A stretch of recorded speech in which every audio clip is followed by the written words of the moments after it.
Hey, and welcome back to the number one podcast in the world, the Cellarcast, episode 120. Wow, we're already at 120. I've been up for a very long time. It's like 9 a.m. when I'm recording this. And I am... the reason I've been up so long, I was up all night because Steam Next Fest is happening, which, if you don't know, is the time I feel like they do it multiple times a year. That's what it feels like.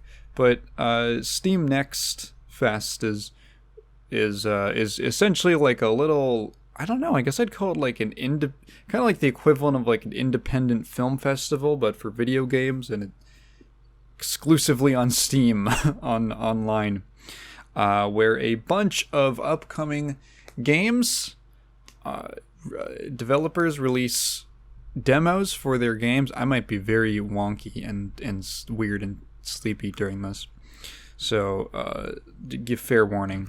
A bunch of developers put out demos for their games, and it's like a week long, and I was like, fuck, okay, I missed like the last one because I was busy with stuff, and some of the demos that I wanted to play ended up like, I'm pretty sure that they like went down afterwards, and I was like, uh-oh, I better find some games that I like and I want to play them before the week is over. And I finished that goddamn Illbleed video so late and took so long that I was like, fuck, I have like a day to play all this shit, because I found like 7 games that I just wanted to check out on a whim. And I've been up all night playing them, and I don't know. I want to record right now because I got other stuff to do, and I want to get this out of the way. Thankfully, the last one I played was extremely short, but hey, we'll talk about that. We'll talk about that in a. Should we talk about that in a second? Yeah, I'll save that towards after we finish the eyeball stuff. Because there's a fair amount of eyeball stuff, but even before that, I just remembered we gotta do the comment review. That's right. Yep, we haven't gotten a question, I feel like, in a minute. This one comes to us from a relatively recent commentator, Electropirate, also a patron. What's up? Who says, "Hoi!" I guess this is the pirate thing, you're saying ahoy. I saw in one of your videos you said you played instruments. I wanted to know what kinds you played. I just got into playing the ukulele myself. It's a fun pastime. You know, the way you spelled pastime, you spelled it P-A-S-S time. And for a second in my brain I was like, isn't pastime like P-A-S-T-T-I-M-E, like past time? And I looked it up, and no, it's actually like in the middle. It's P-A-S time. It's a portmanteau of just, past time. That's funny. Anyway, yes, I probably would have been in like the Star Wars edutainment video. I feel like that's the only time I've mentioned that I played an instrument in like a video on the main channel. Yes, I played the trumpet actually for 8 years. I started playing it in the 4th grade because we always had these musical acts come to my middle school to like, different kinds of music, ethnic musics, local things that you can expose children to, and stuff like that. And it was like a, hey, let's show the kids some stuff. Let's show them some culture, baby. And I remember like might have been jazz, I'm not sure, but there was like a trumpet player. I was in the 3rd grade, and there was a trumpet player in one of these bands that came over.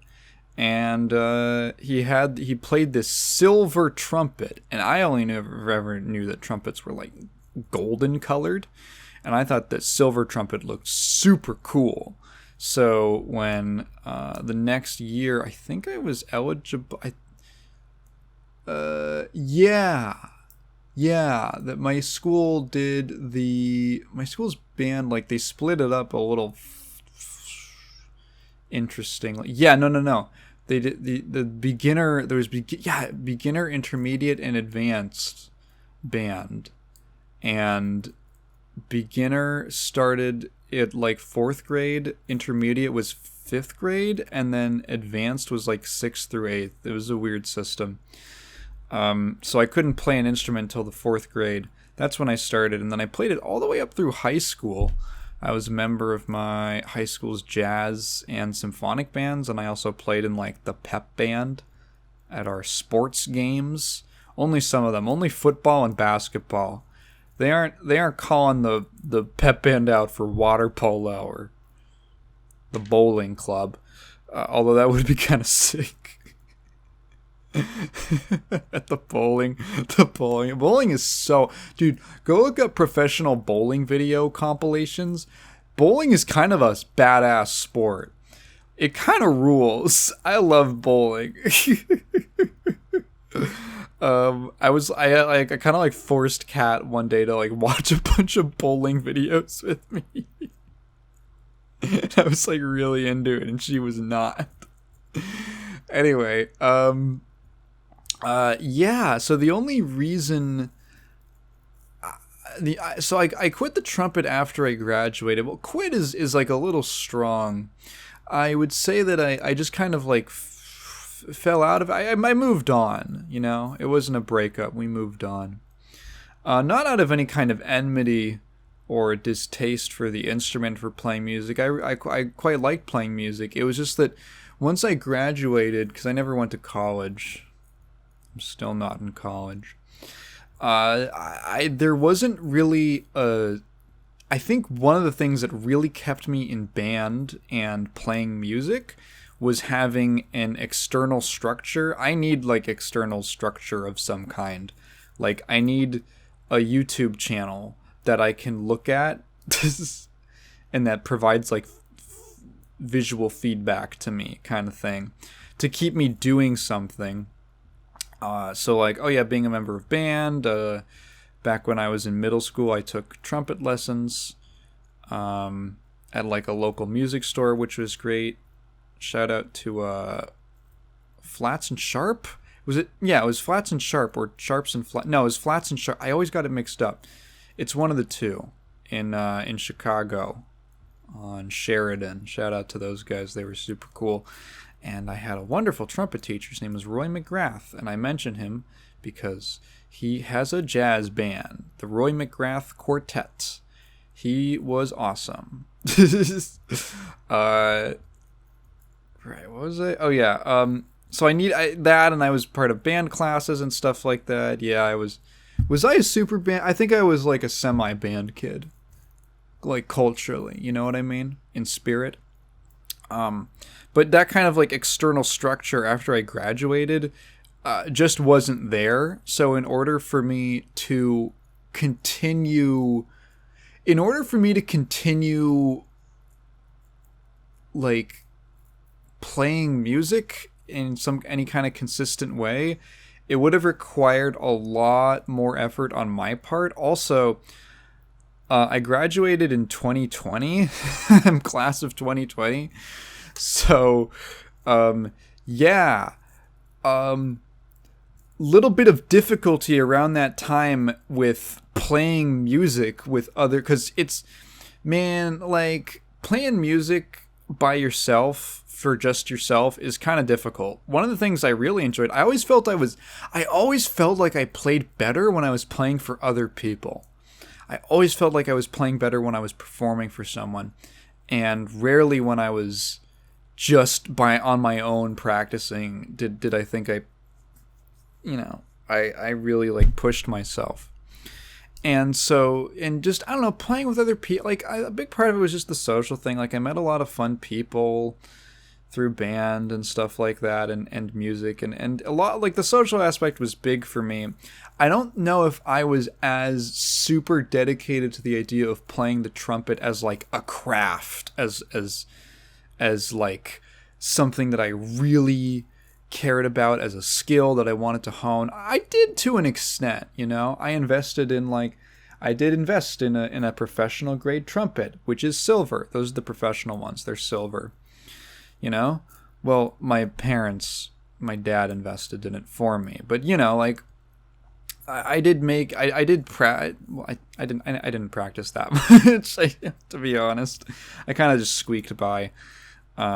With like the bare minimum of practice that I could do, which is sort of what I've always done.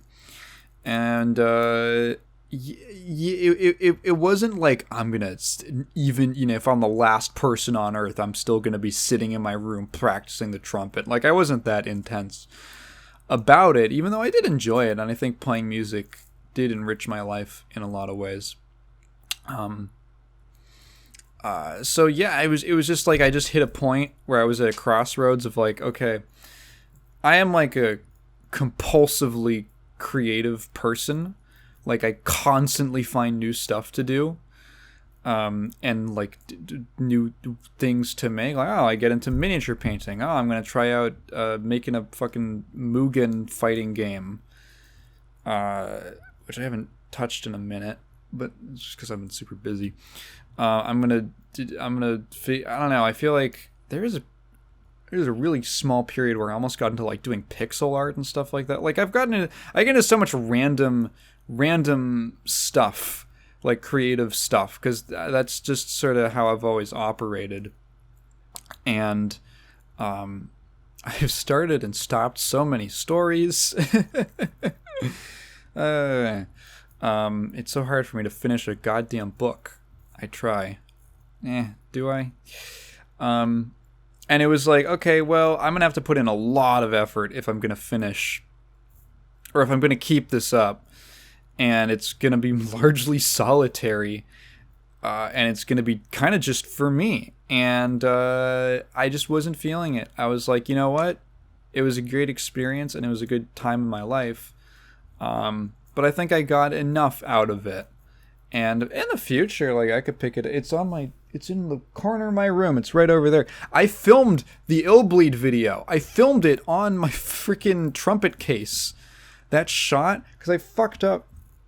I always kept the past tense now. I kept the camera on like the tripod that it came with. But so like the camera, it has this battery that always dies out even when it's because I only record like once a month, maybe. Like I only use it once a month, so it's just sitting there. The battery always dies even though it's like turned off apparently. So I was just keeping it. I got lazy, so I just kept it on the tripod with the charging thing in, and I pace around my room a lot, all the time. And one time I just clipped the wire. I just clipped the charging cable, and the whole thing it like tipped over, and it's like a very cheap, flimsy plastic tripod thing that it's snapped into, or that it's like clicked into, and the whole thing, because you know the camera is fairly heavy. It's a little like hand cam thing, but it's just heavy enough that when it tipped over and got yanked in one direction, just completely snapped part of the tripod that held it in place. So I gotta like replace that or something.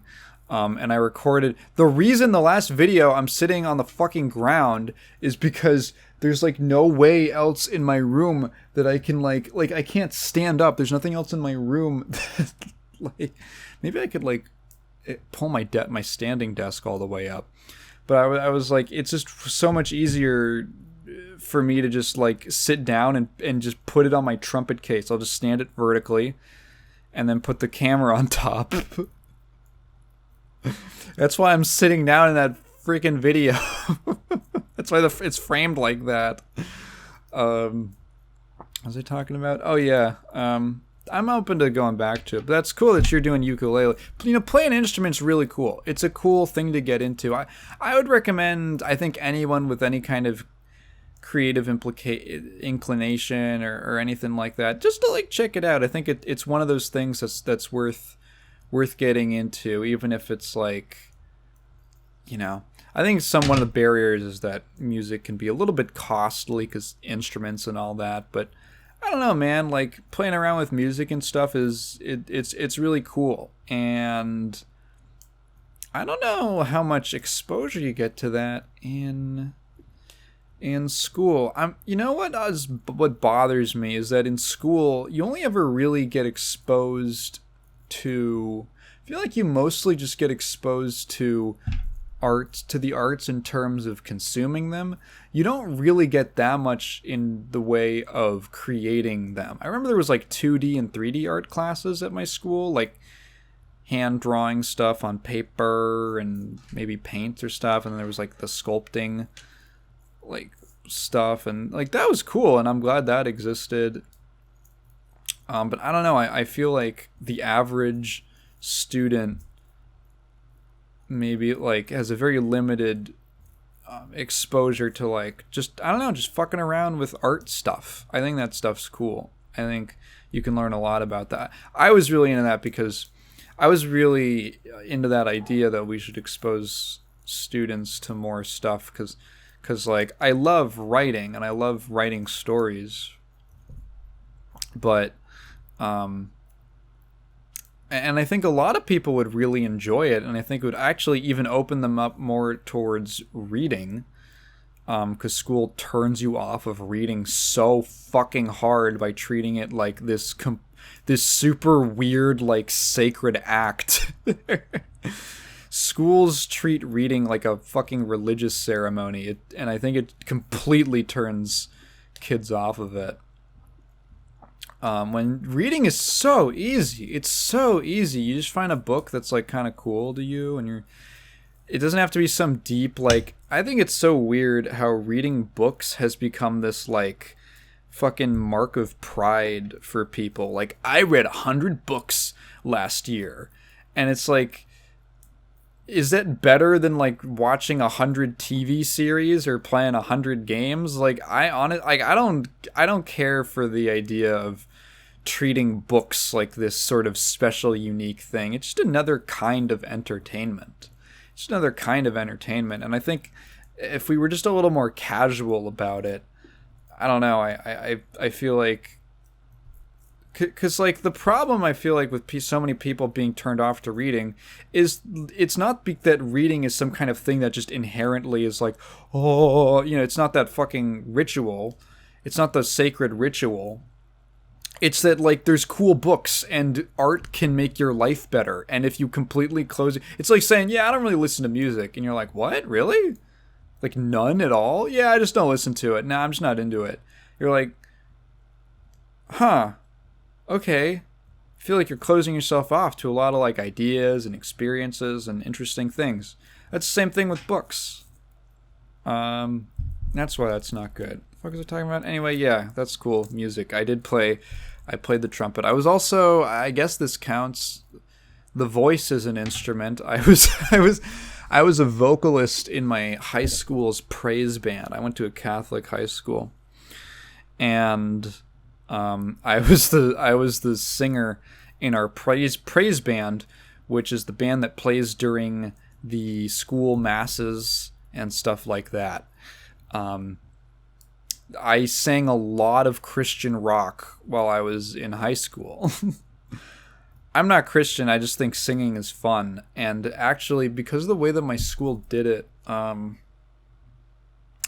they had classes grouped by like, there was like visual and performing arts, that's what they were called, and you could only take a maximum of 2, and jazz and symphonic band both counted separately. They were both different classes, so I just couldn't do any other art class. Like, I couldn't do 2D art, I couldn't do the sculpting thing, I couldn't do any of that stuff, including like men's choir. Even though I think singing's fun, I might have had a really good time with it. I couldn't do any of that shit because I was already 2 things were taken up by that.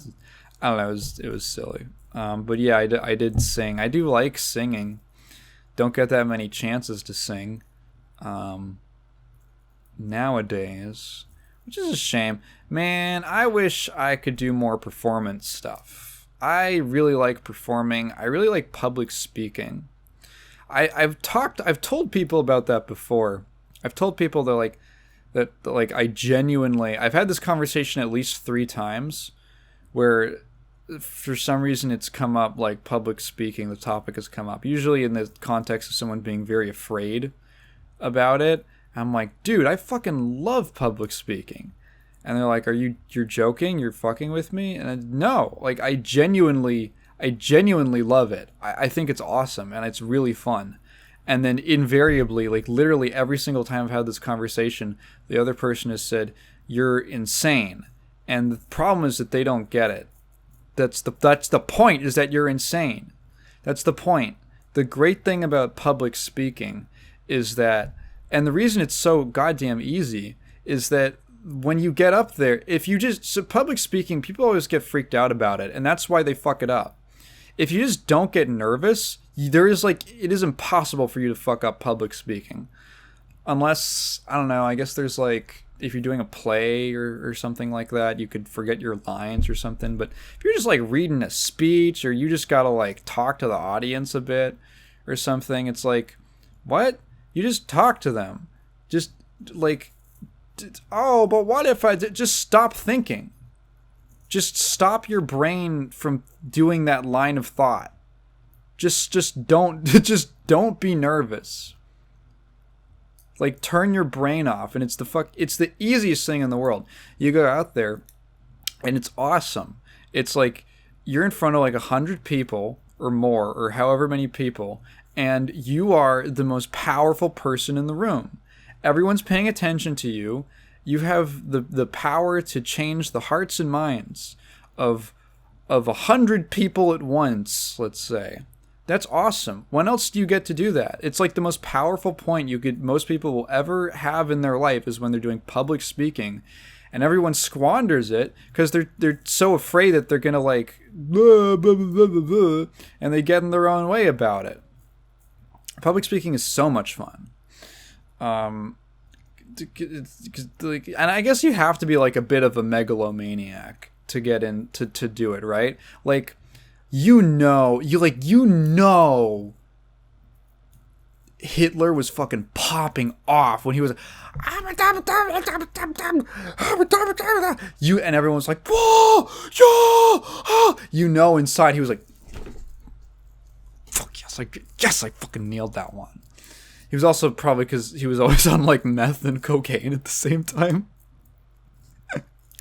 Right?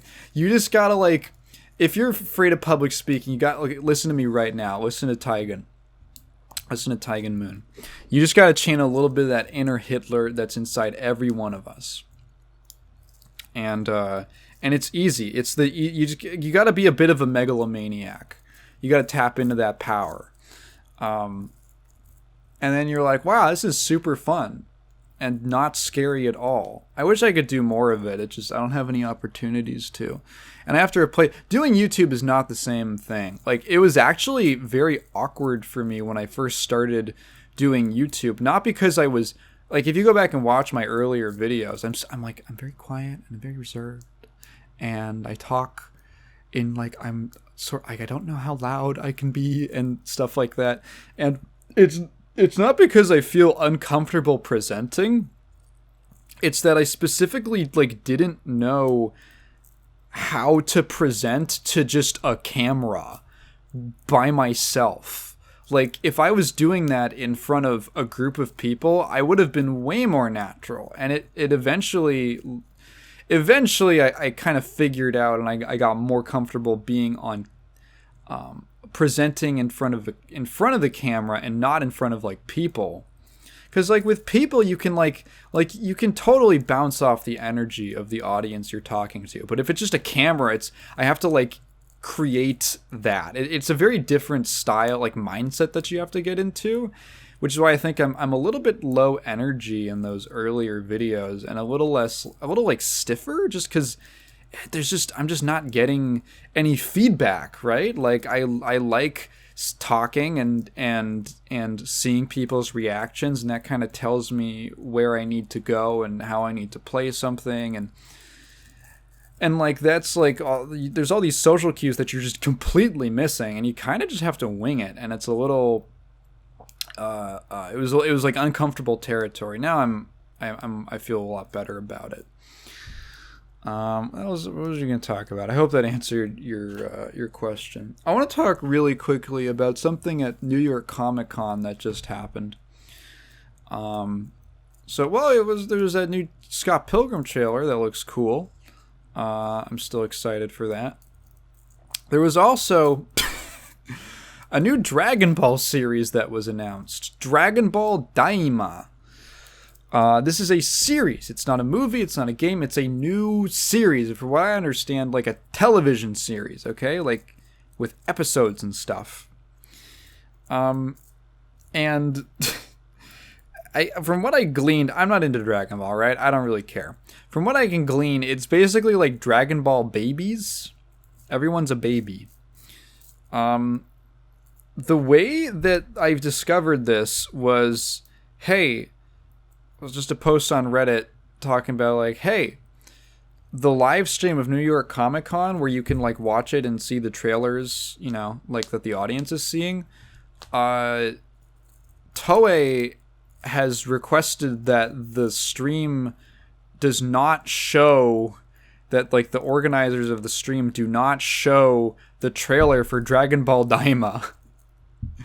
So the trailer, they cut to the trailer and the stream just goes to like a blank, like, you can't see this trailer, sorry, no sound, just probably some generic background track. And it was just that for, you know, like 2 or 3 minutes. Which is the funniest thing ever. Like, straight up, to get a little racist, to channel a little bit of my inner Hitler, like I just said earlier. The Japanese are the only race of people who would do that. They're the only... You follow enough... If you're into gaming, right, or anime or whatever, you follow enough Japanese businesses or like industries with strong presence in Japan, and you just know, you're like, that's a Japanese move. No one else would do that. Not even any other Asian company would do it. Like, if it was South Koreans, oh, you'd see that trailer all day. You'd see that trailer, of course. Chinese, of course. Vietnamese, of course. I'm assuming they make games in Vietnam somewhere. Right? But the Japanese, no, they cannot see this trailer. It's for special eyes only. Which means that the first video the first video I believe that was posted, the first video evidence of this fucking new Dragon Ball series' existence is and at least the one that I saw is this guy recording on his phone from the audience. You can't hear the trailer because of just his phone's microphone. What you can hear is him going, "What the fuck? No one wanted this. Who wanted this? This is fucking shit. What the fuck?" No, it looks good though. But no one wanted this. This dude is having a roller coaster of emotions. And most of them are... I just smacked the hell out of my desk with my magnets. And most of them are blindingly negative. Awesome. Great way to birth your new Dragon Ball series into the world. Only the best-selling manga in the world, you know. Oh my god, how hilarious. Again, I have no connection to Dragon Ball, no serious connection to Dragon Ball. I don't really care about it. I'm not interested in the Dragon Ball Babies series. I just think this is really funny that this is how they announced it. I think it's really funny. Kat's gonna be so mad at me about the Hitler comments this episode. Anyway, speaking of Hitler, we watched The Emperor's New Groove as part of our weird era of Disney marathon. This was the next one up after Dinosaur. Wow, what a breath of fresh air. Because, we were looking at the list, and we're just going to do them in chronological order. I think I mentioned that. Like, we're just doing all those, everything from 2000 to 2009 in release order. And, most of them, I think, are pretty good and they hold up pretty well. It was just Dinosaur we had to get out of the way. But we did a double feature, Emperor's New Groove and Lilo and Stitch. So I have not seen Emperor's New Groove in a really long time. I probably saw it when I was a kid, like getting re-aired on Disney Channel once, maybe twice. I only have like one real memory of it. But I remember it being around. I know that people like it. Obviously, there's like a bunch of memes. I feel like it's pretty well remembered. Right, but it was my first time actually going back and rewatching it, and I mentioned like the weird era. This isn't like a bad era for Disney. I don't think it is, but it's the weird era. Let me turn off my lamp. It's too bright for a lamp to be on. Oh, turn off. There we go. It's weird because you can kind of feel Disney having a bit of like an identity crisis with the films they released in this period, because Emperor's New Groove, I enjoyed it. I thought it was pretty good. Pretty good movie, pretty enjoyable. But it doesn't feel like a Disney movie. Excuse me. You know what I mean? Like, it feels like a DreamWorks movie. In a lot of ways, it feels like one of those early 2D DreamWorks movies with like attitude and stuff like that. And it was not, funny enough, it was not originally intended to be that. I feel like this is a slightly, somewhat well-known story, but Emperor's New Groove originated as a film called Empire of the Sun, I think.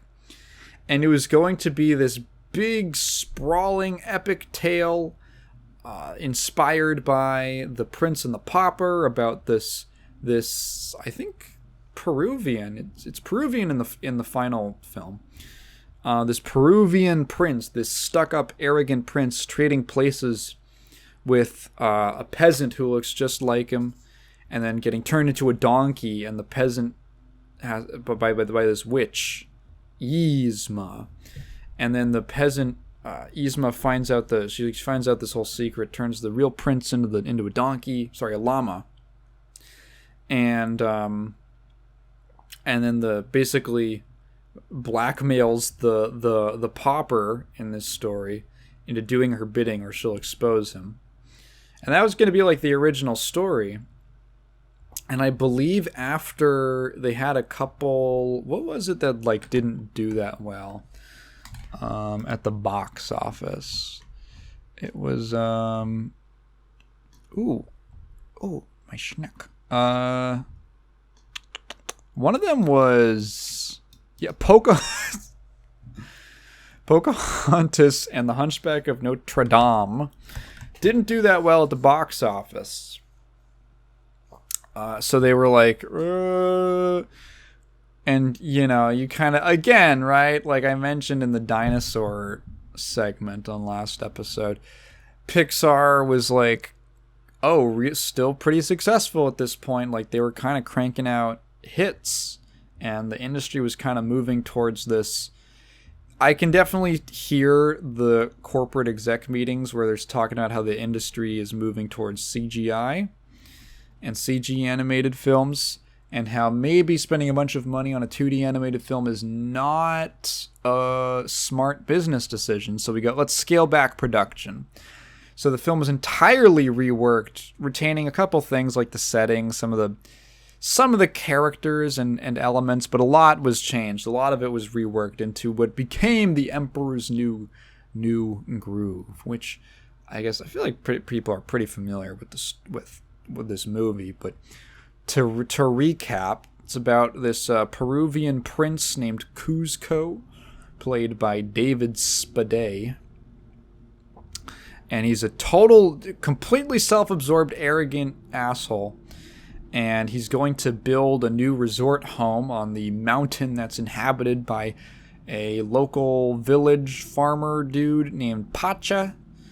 And Pacha's none too pleased about this. He's feeling pretty down in the dumps, dejected about it. When the witch, his advisor, Yzma, the Kuzco's advisor, who's plotting against him, she wants to steal the throne. She means to poison him. She turns him into a llama. And her wonderful Patrick Warburton, right? Which one is it? Hang on. Is it? There's two, like... Yeah, Patrick Warburton plays Kronk. The wonderful big himbo type. Great performance, like such a fun character. Genuinely. This movie has a lot of fun characters. What was I talking about? Anyway, yeah. Pacha and Kuzco have to get back to the palace so that they can stop Yzma from overtaking the empire, right? From stealing the throne, and they also got to turn Kuzco back into a human. And it's kind of just like a buddy comedy. I say buddy with, like, buddy isn't exactly the right word. It's kind of, they don't like each other, and for good reason. Kuzco, okay, so here's another thing. Kuzco doesn't feel like a traditional Disney protagonist. He feels much more like a DreamWorks protagonist.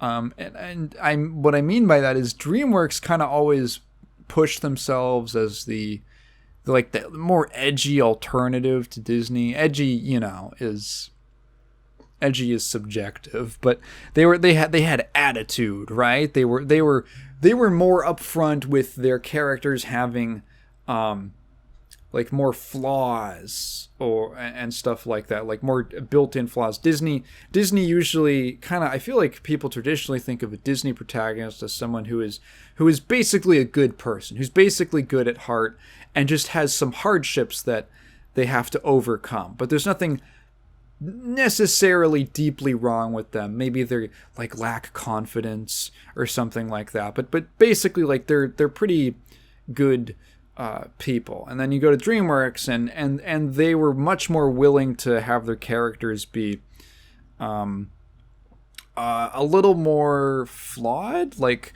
Shrek is kind of he's like an outcast. He's sort of a loner, and he enjoys that, but he is in some ways like a total misanthrope, right? Other things like, Will Smith Fish, I don't remember his name. Will Smith Fish, he's like, I vaguely remember him being like a kind of self-absorbed and stuff like that. A little like, yeah, like didn't really think about other people and all that. Moses is a Zionist. Like they were willing to give their characters like flaws like that. And Kuzco feels much more in line with that kind of an archetype. I was actually surprised at how horrible of a person they make him in this film. I thought it was going to be like, oh, he's a little egotistical, but they aren't going to commit super hard. He's going to see the real concept. He's just sheltered. I thought that's what it was going to be. He's just kind of sheltered, and he's never really seen the negative consequences of his actions, but he's going to get humbled fairly quickly.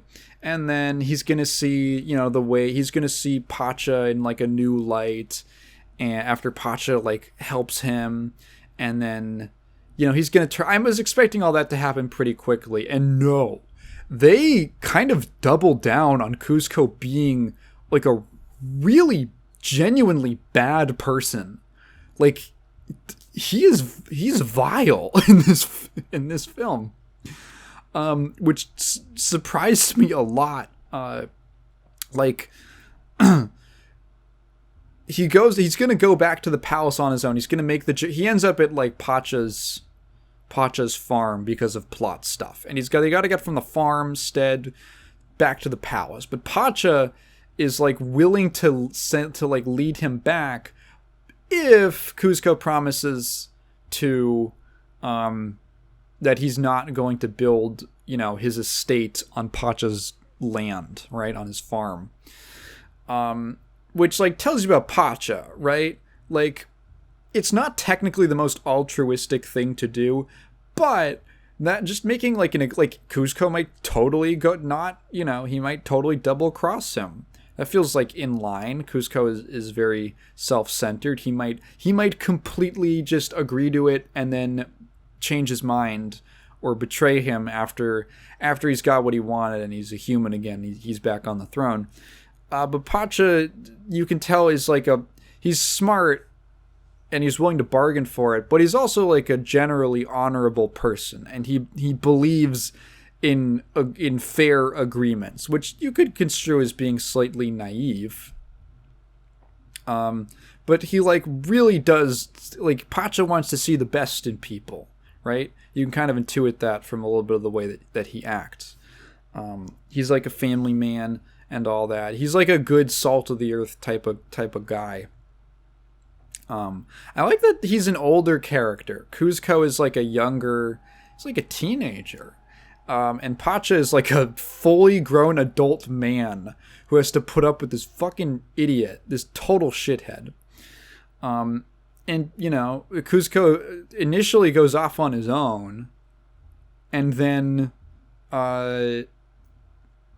gets in way over his head, almost dies. Pacha saves him, extends a lot of genuine kindness to him, puts his, like, it's rain, he's cold. Pacha gives him like his poncho as like as a blanket, like genuine acts of kindness towards him.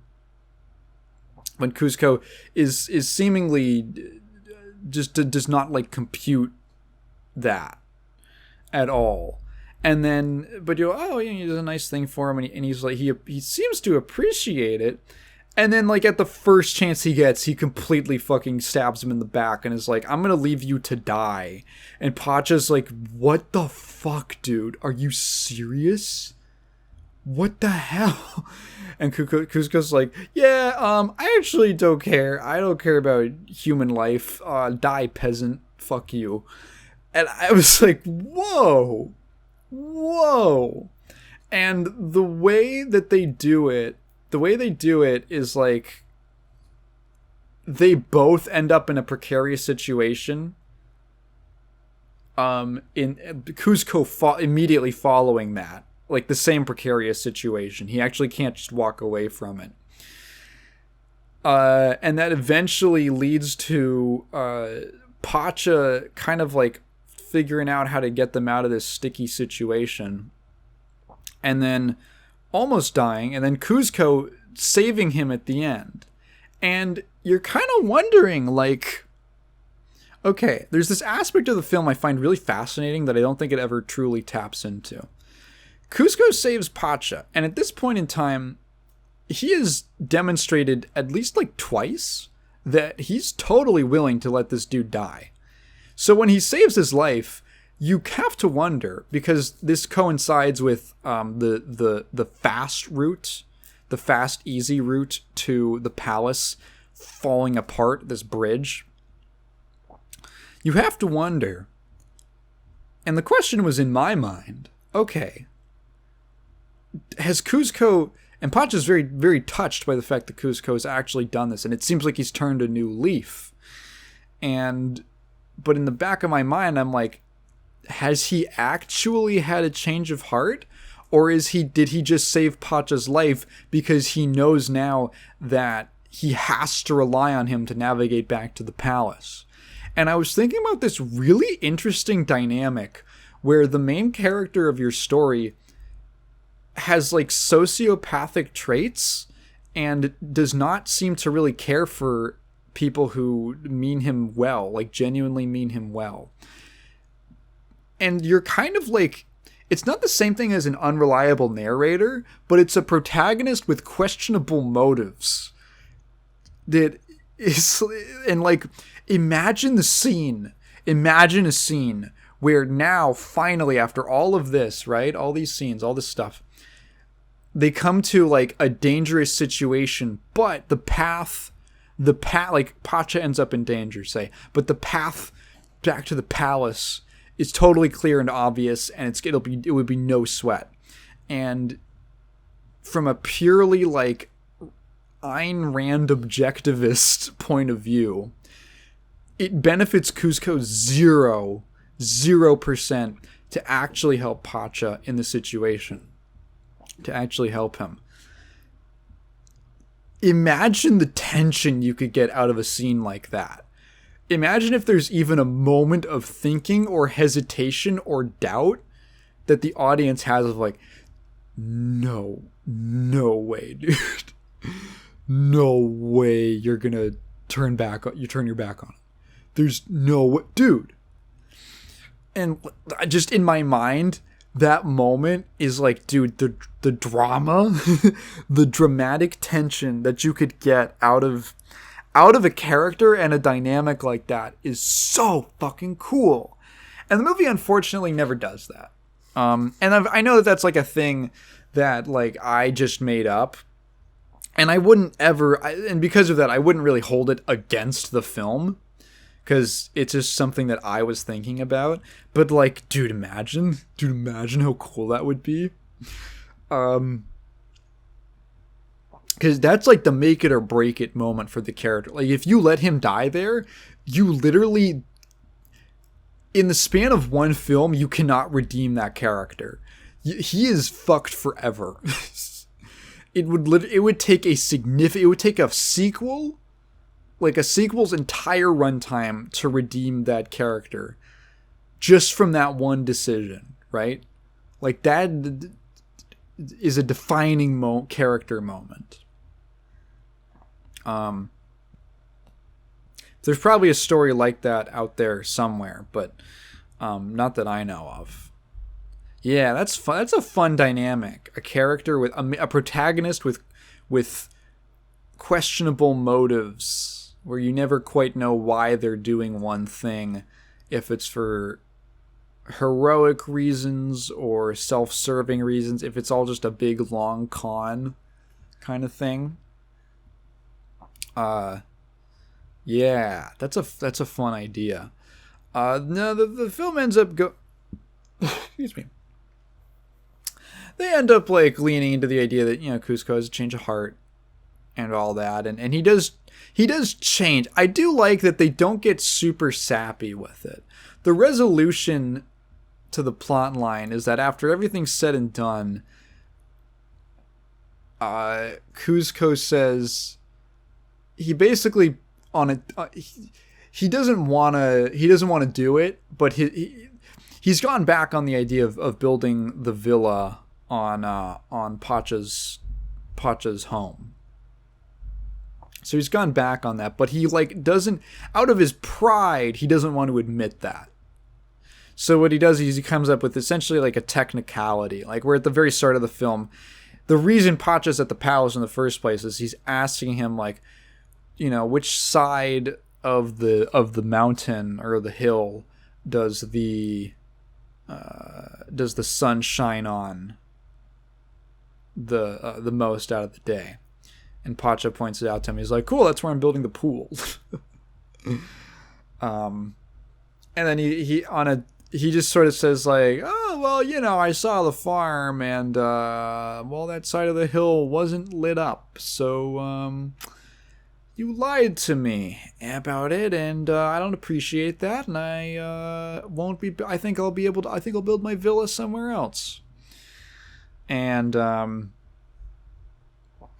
I like that there's an element, and he never fully admits it, right? He never fully admits that I think he ends up building a little something on the side of the hill, and they end up being friends by the end. But I like that scene just for the fact that it isn't like, you know what, Pacha, I have had a character arc. I like that it was slightly more subtle than that, and that his he didn't move, he didn't completely change. I appreciated that, because I think it's more charming. I think it's more endearing to the character that he almost can't admit it. Because as the audience, once you see that and he says that, he has changed deep down inside, but it's like a slow process. He isn't going to completely change. I mean, the movie takes place over the course of a couple days, maybe 2 or 3 days. He hasn't he isn't going to completely shift his personality and his values instantly overnight. Just on the inside, and it'll affect what his actions, but he won't show it externally, and I like that. One of the other reasons I think I confused this for a DreamWorks film, or I always thought of it as kind of being one, it came out, I feel, in very close proximity to Road to El Dorado, which I know that movie is, I believe, Mexican, and this one takes place in Peru.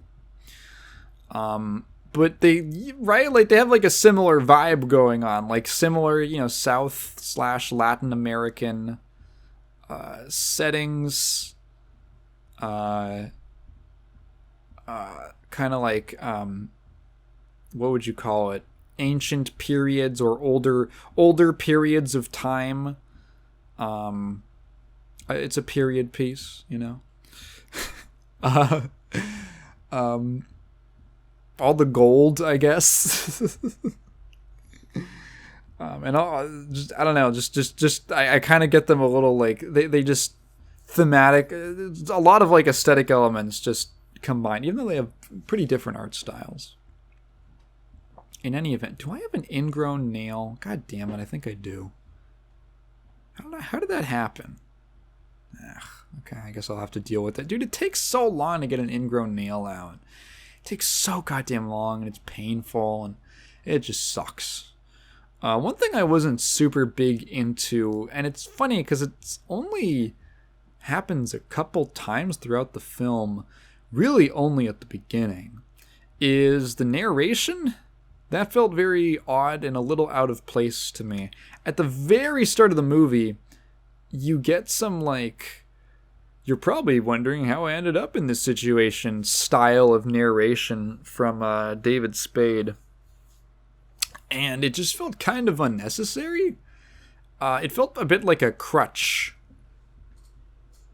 And I thought that was strange because it's done to really, from what I recall, all of that is just kind of meant to exposit, to give the audience exposition about the main characters, Cusco and Yzma. Pretty much. When I'm pretty sure that you could have just done that with some dialogue, like the way that they interact, or you could have thrown in a line about just explaining, you gotta visit Yzma or something like that. The royal advisor Yzma or something.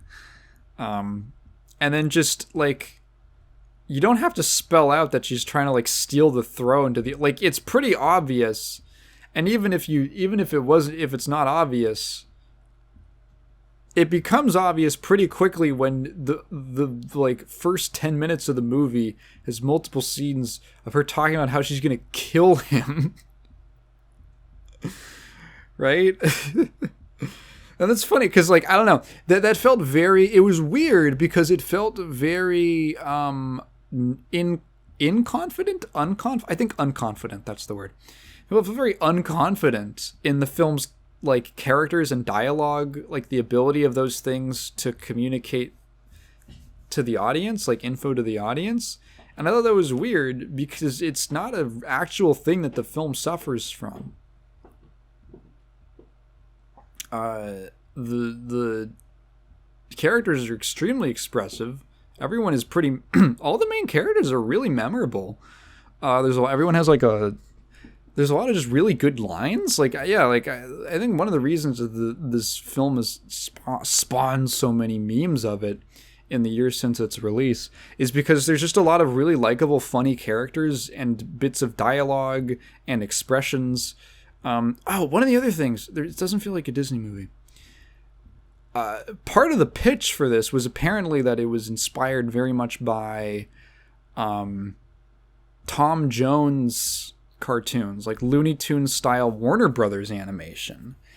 And it feels like that. I think I commented while we were watching it that the characters are very physical, they're very expressive, but in a way that feels like, how do I describe this? It's usually not like super goofy, over the top cartoonish. It's kind of like one of the better Jim Carrey performances, right? Like you know how he always kind of knows like just how far to push it and like just how exaggerated his expressions can be. Almost like it's very theatrical. It's like a theatrical comedy where, you know, you're on this big stage and people might be like very far away or, you know, in some kind of elevated seat, right? So you as an actor have to magnify all of your actions and everything you do. There's not like subtle acting on theater because you gotta like, because people won't see that shit. So a lot of the characters' movements reminded me of that, and I actually liked it. I think they nailed it. I think they nailed it pretty well. It never feels like it's just like whoa whoa whoa whoa whoa, like just overly super goofy. It's just highly expressive, and I think that contributes a lot to the way all the characters feel. You know, the way the everyone gives off a very strong impression. Yeah, I don't know. I anything else that I really remember? I don't know. I like the villains. Yzma is fun. Eartha Kitt is great. She plays. I totally forgot it was her in the role, but she plays her. Yzma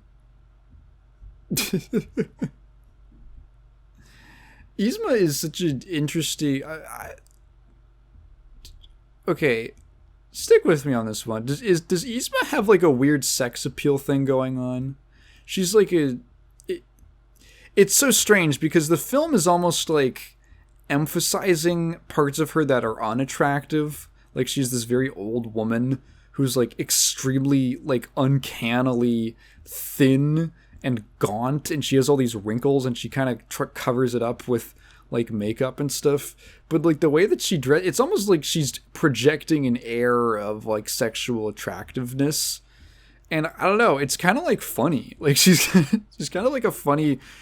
I think that's a really rare, also just like a rare kind of character design to see. Someone who wouldn't be traditionally attractive, but is like who like dresses and presents themselves in ways that are like that fall in line with traditional kind of like sexy ideas. It's kind of a fun idea. It's kind of interesting take for a character. Anything else? Kronk is funny. Yeah, I don't know. Honestly, there's not a lot of characters. There's like 4 actual characters in the movie. Sort of 5. Like Pacha's wife is in there a little bit, and she's fun. But there's like honestly like 5 characters. It's a very small scale film. But I liked it. I thought it was good. And then we did a double feature because, you know, there's not that many movies to get through in this marathon. There's only like 10 or something. 10 or 11. I think maybe 14. Whatever. In any event. Second one we watched was Lil Bitch. I mean Lilo and Stitch. Pardon me. I was racking my brain and I was like, did I ever watch the movie? I don't know if I did. I remember the TV series. I remember the television series somewhat well. It was kind of on its way out by when I was a kid, but I do remember catching some episodes, and I really liked it. Just, I don't know, it has a great, I think just the premise sets itself up really well for a TV series. Like the location is very unique, and for like at least an American animated series, you don't see that much stuff that takes place in like a tropical Hawaii location. And then combine that with like the science fiction alien elements. It's like, oh, that's pretty memorable. That's interesting. The film laid a lot of groundwork that I think the TV series picked up on pretty well. One of the first things about Lilo and Stitch, it is really funny to me that Dinosaur, the huge budget spectacle visual effects powerhouse film that they were betting all their money on, right, is a movie that is like unwatchable in the modern day because of how poorly the effects have aged. I talked about that a lot on the last episode. And Lilo and Stitch, which is a movie that was supposedly like the budget film, I think they had a fair amount of faith in it, but it was like a budget movie. It was specifically made to be the lower budget one. I think they were at this time they were shifting towards, okay, if we're gonna do a 2D movie, let's make it a little cheaper, because they weren't as confident in the market. The budget film Lilo and Stitch holds up so much better. It's a great looking movie, and the art style is so strong that you can't even tell that it's like a budget thing. It's just, and what's so funny is that, I guess because of the budget thing, the TV series doesn't even look that far off from the movie. Like, I think from what I recall of the animated series, it's pretty close. It might be like a little less dynamic, might have a little less in terms of like, you know, those movie shadows that animated films get. Like they might have those concessions or something. I don't quite remember, but like I remember it looking pretty spot on. It wasn't like, oh, this was a serious downgrade for television, a ground aid. Yeah. Yeah, I really enjoy the art style. It's very pleasing. There's a lot of like big round shapes in a lot of the character designs. Like characters have these kind of round faces and like these big kind of pudgy noses that are kind of funny. Like their eyes are pretty far apart. A lot of just like big, easy on the eyes kind of shapes in the character designs. The color palette is really nice. Obviously it's tropical, so you got a lot of like greens and blues, yellow in the sand and all that kind of thing. Some like red, like Lilo is wearing red, like a little red dress the whole movie. Like very like easy on the eyes colors. Most of the, if not all of the backgrounds are actually watercolor. They're like watercolor paintings. So it has this really just nice aesthetic. It's a very friendly movie. Even the villainous characters are very round, like round shapes. Not particularly threatening at all.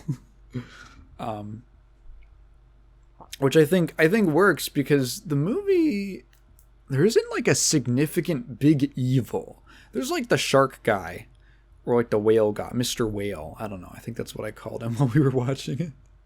There's like Mr. Whale guy, and that's such a cool design.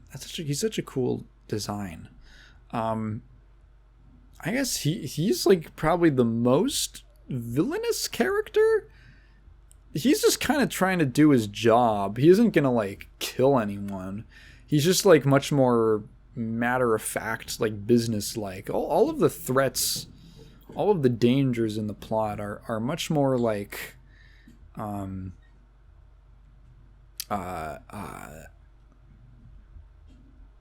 don't know. It's much more. It's less rooted in like malice or anything. It's kind of just like,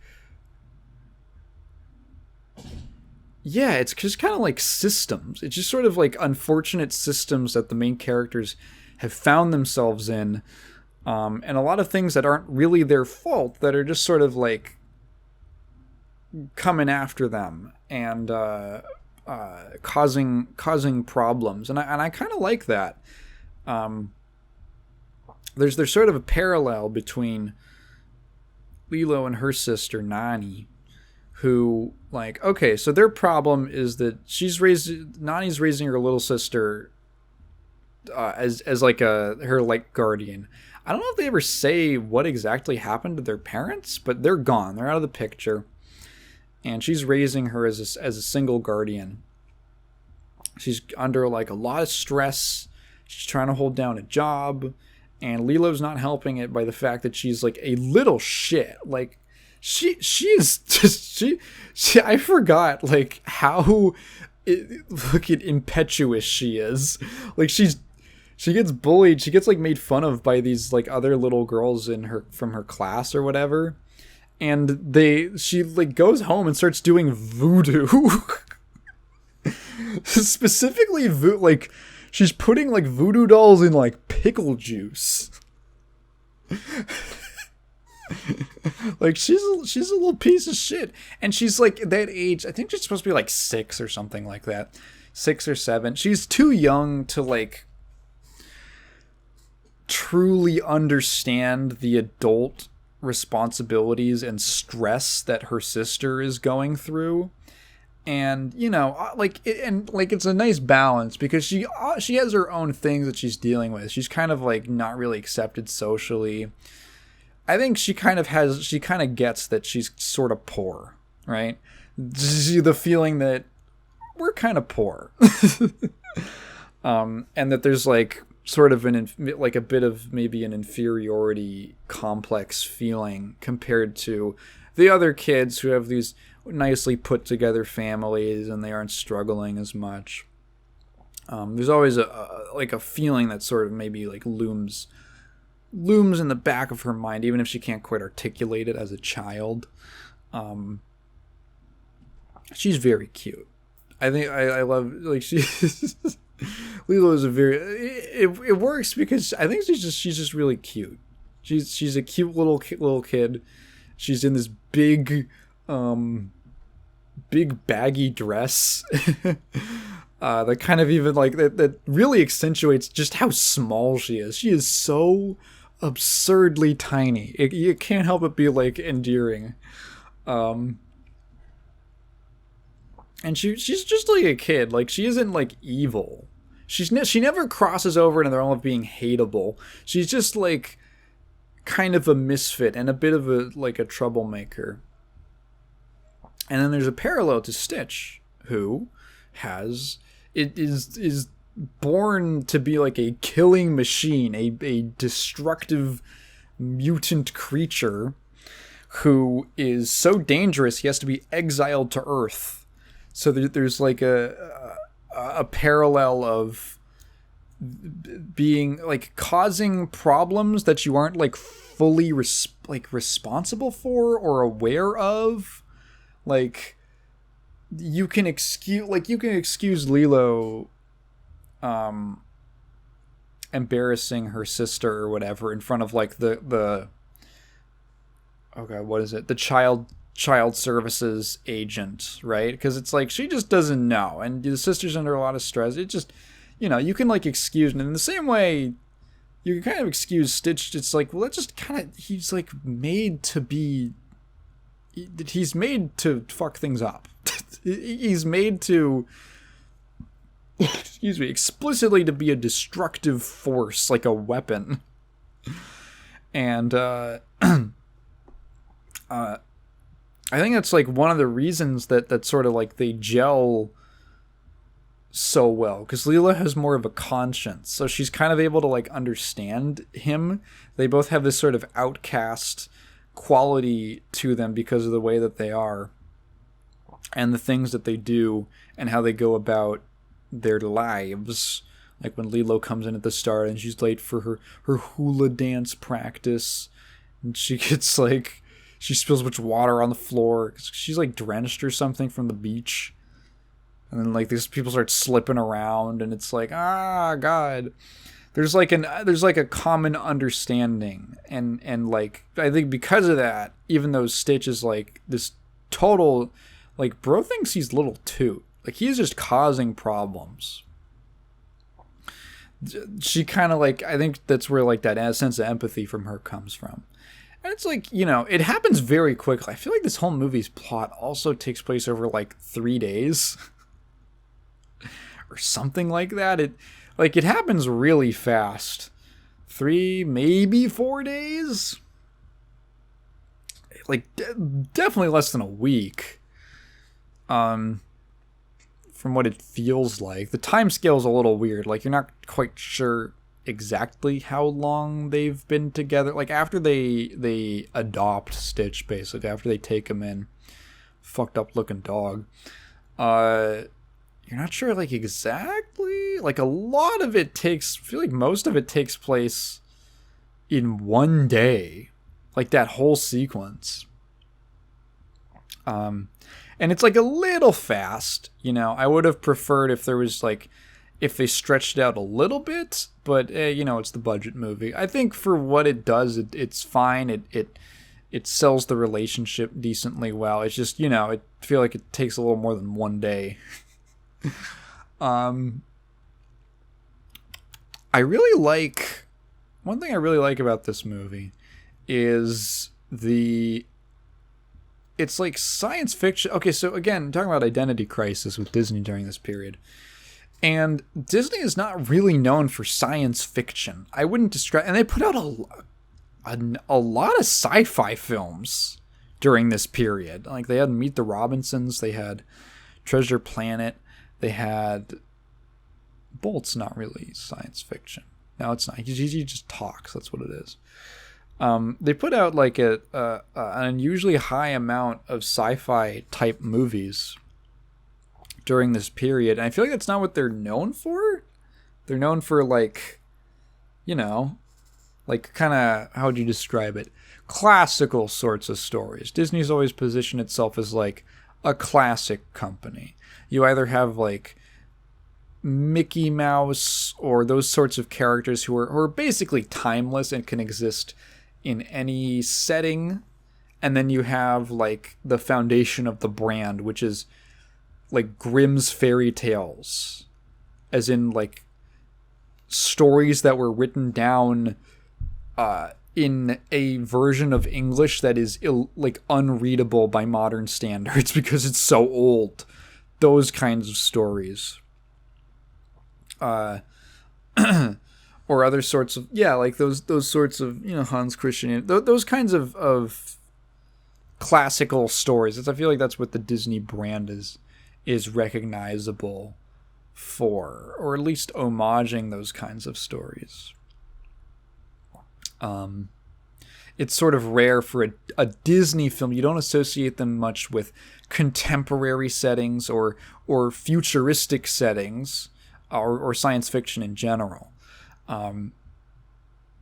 So Lilo and Stitch, despite, from what I understand, being pretty successful, I think it definitely made its more than its budget back. Yeah, it's like an interesting, it doesn't quite fit in with the rest of, I mean, what were they doing around that time? It was like, this is like right post Disney Renaissance. So you still had the Disney was still like, oh, here's our new wave of mascots. It's like Little Mermaid, which is like another fairy tale, Aladdin, which is, you know, another fairy tale, I guess you could call it that.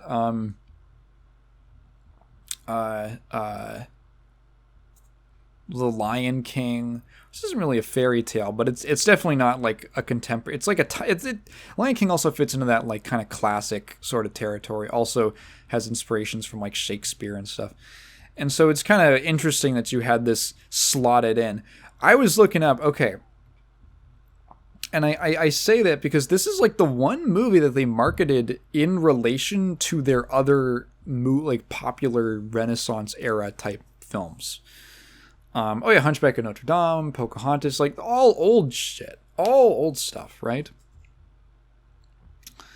The poster sucks. It's a bad poster. And Kat was like, okay, so if you've never seen the poster, it's like Stitch on a white background and all of these other Disney characters being like, ew, stinky Stitch. And I was like, what is this poster? What is this? The whole thing is, it's so weird. Like, why are there other movies on this poster? And Kat was like, oh yeah, the entire marketing campaign for this movie was, this is Stitch. He's the bad boy of the Disney canon. He's the bad boy of the company. And we watched like the trailers. The trailers for this movie are so stupid. It's all scenes from like classic Disney films, specifically of this era, like the Beauty and the Beast ballroom scene, the Aladdin like carpet ride scene, stuff like that, like the iconic moments from those movies. And then Stitch comes in and he makes a bit of a ruckus, like fucking like Johnny Test. And I was like, oh god, these were the trailers. None of the trailers for this movie are actually about the movie. They're all just banking on other movies. Like, it's so bad. I could see it as like a teaser, and those would be fun as teasers. Like, just, oh, what's this little alien character? That's kind of different for Disney. Especially, like, that might be a decent way to introduce the idea or the kind of sci-fi element to an audience that might not associate Disney with that. Is like, oh, you kind of work it in with these little teasers that include these other things that you're familiar with from our company, and then we do the actual trailer, which is like about the movie. But no, those were the only trailers. I couldn't believe it. I don't know. To me, it reeks of being unconfident in your movie. And like, oh, we can't show what the film's actually about or people won't go watch it. And it's weird because people like did go watch it with this incredibly limp marketing campaign, which I find strange. So I guess it worked. If it works, is it really a bad marketing campaign? Yeah. Well, okay. Another thing I liked about this movie, I really liked the emphasis on marine life, or theming things after a lot of visual theming of marine life and stuff, and nautical themed things. So like a lot of the ships, I feel like, are either themed after, kind of meant to look like fish or whales or something like that. Or one of them, like Mr. Whale's ship at the end, kind of reminds me of like a sailboat, or I don't know what they're called, what the specific name is for it. Hang on, it's like competitive sailboat? Yeah, like you look those up, or is it competitive yachting? Is it a yacht? Oh, it might be a yacht. Yacht racing. Yeah, sort of. Like, if you've ever seen those, like, yeah, it is the yachts, where you've got like, it's like two canoes, and that are like joined by a mast sort of that runs between them, and then like a big sail, that kind of a thing. That kind of yacht. That ship design reminds me of that sort of thing, with like these two kind of extended fins out on the side, and then like a raised platform in the center, like a raised area in the middle, and like, oh, it's like it reminds me of like a sailboat, like a sailing boat. I think like maybe there's like a video on this. Maybe this would be a fun little side channel video to do, but like different sci-fi series and properties approach to like how they design their ships. Like Star Wars, I feel like has typically when I think of Star Wars ships, I think of like very industrial ships, like things with shapes that don't necessarily make a ton of sense, but they probably, you look at it and it looks like it has some kind of in-universe purpose. I guess with the exception of, there's some things like, like the Star Destroyers, which feel very much like they're meant to be modeled after like World War II battleships kind of thing.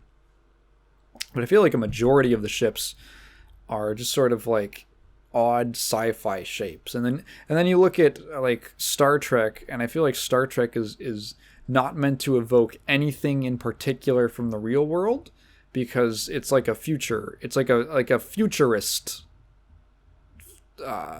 setting where it should look completely different. Like the whole vision of how society works in Star Trek is totally different to the modern day. In 40K, the Imperium ships look like cathedrals because they like literally are. At least the Mechanicus wants you to respect that they are. But yeah, in this movie, it's like all these interesting, like, yeah, the very bright, colorful ship designs as well. A lot of just likable things. It's a very likable film. I love that Mr. Whale is like, he's like this weird. I've calling him a whale, but he's almost like this weird cross between a whale and like a shark, some kind of vaguely mammalian sea life, but humanoid with a humanoid. Like, it's a really cool design. Very simple, not a lot going on, but just very memorable. Like, I always remembered that character design. Anything else? I don't know. It's just, I never even really talked about the plot. I mean, it's just like, they're living on Hawaii, or I think specifically Kauai, and they got these problems at home. The child services agent is like, oh, I don't know if you're a great guardian for Lilo. You seem like, you're a little overwhelmed, and we may want to take her off your hands. Which, like, in some, and the thing is that, like, Bubbles, the character, yeah, that is his name, the agent, he isn't like evil, right? It isn't like, I'm gonna rip this family apart. It's just that, like, that's on paper, that's what sounds like, that makes a lot of sense on paper. But then you go to like the actual, the people, and if you were to rip them apart, it would be horribly traumatic for the both of them. So you're like rooting against that, but it's almost like, it isn't like, oh, he's such an asshole. At least I didn't get that. It's just like, oh, well, that's just part of the system. It's just this unfortunate, he's just part of the system. And it's like, well, I guess if those are the rules, they have to like struggle against that. And then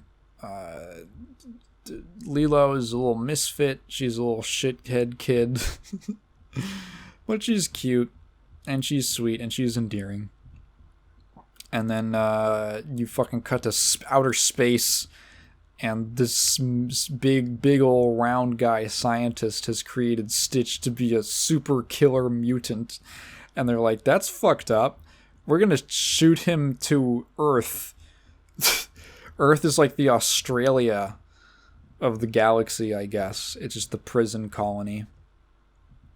Stitch ends up landing in Hawaii. They're like, fuck, he was supposed to land in the ocean. God damn it. Because, like, Stitch can't swim. He's, like, too heavy or something. He won't be able to swim if he gets in the water. They're like, God, fucking... Okay. Scientist guy who made him and one of the almighty tallest from Invader Zim. That's totally the voice actor. Should I look it up? I'll look it up. You guys are gonna go down to Earth and like fix it. Go. Can you just kill that guy? Can you kill that motherfucker? Is there a new Goosebumps movie out? What? Okay.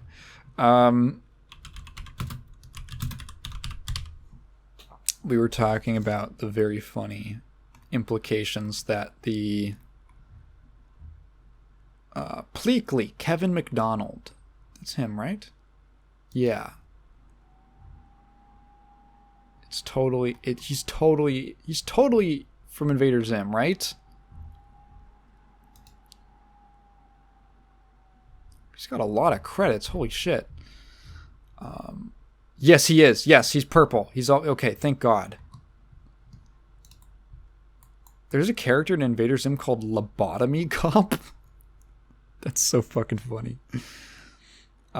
Someone's cooking bacon. What else has he been in? It's like something that I would recognize. Nothing in particular. Like, he's in a bunch of stuff that I recognize, but there's a character in Liu Kang named... a character in Kung Fu Panda named Liu Kang? Oh, like a TV show. Okay. That's funny.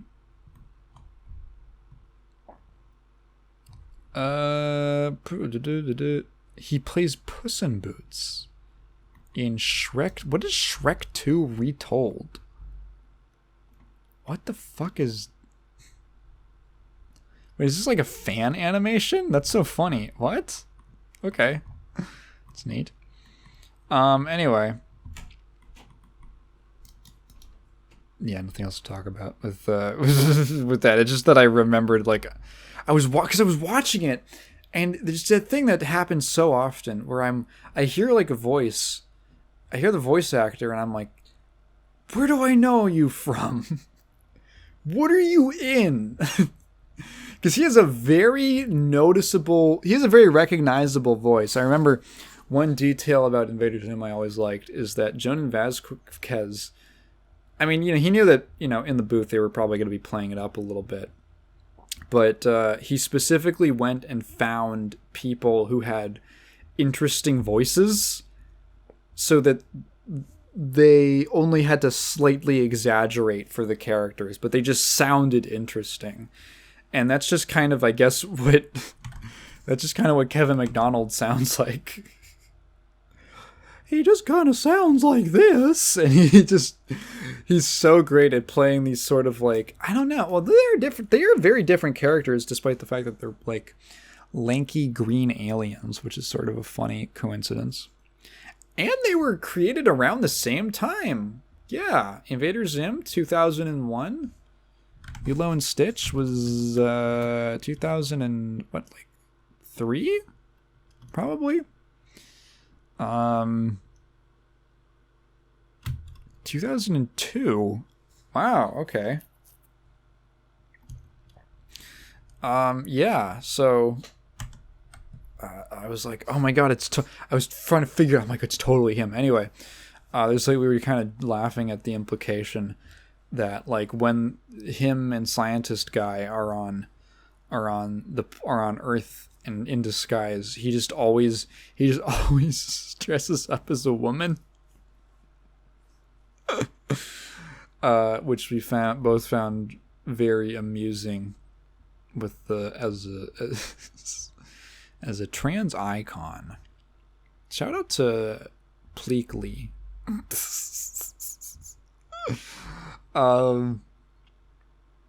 I have about Lilo and Stitch. I don't know, just like, oh, they cause problems because Stitch is a little piece of shit, and then, oh, we split apart, and then we come back together, and then yada yada. And it's good. It's a fun movie. I enjoyed it. I wonder if it's one of those cases where it might have worked better as a TV show. I just love the setup. I really enjoy the whole setting and the vibe. I also just like aliens, you know? I'm just a big nerd. And I like shows with aliens, and that always appealed to me as a kid. All the cool different designs and all that. But yeah, I think Lilo and Stitch actually holds up. It holds up very well. I think it's fondly remembered for good reason, and it's one of the few movies from this period, the weird period, that is consistently referenced. I forgot that Bolt was a Disney movie.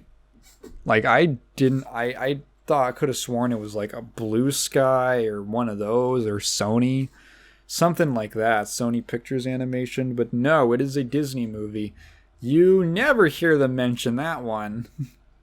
But Stitch worked. Stitch very much worked. And I like it. Okay. Now we're going to get into, I realize that we're already like an hour and a half into the podcast, but we're going to go deep because it's time to talk about Steam Next Fest. So I downloaded 7 demos for this, and I would like to talk about them in varying degrees of detail. So, Vamps-Imulator is the first one that I played. I don't remember exactly the order I played all of these in. Vamps-Imulator, spelled Vamps, like vampires, dash Imulator, like Vampire Simulator. And I kind of just downloaded it based off of just the title alone. Because I was like, Vampire Simulator, that sounds fun. That sounds cool. So I booted up the game, and immediately from the UI, I can tell that this is an extremely, it feels like a student project. This is an extremely simple UI layout, and all that. The second thing I notice is that all of the game's art assets are AI generated. All of them. Which was like, whoa, like very immediately, like this is very shitty looking AI artwork.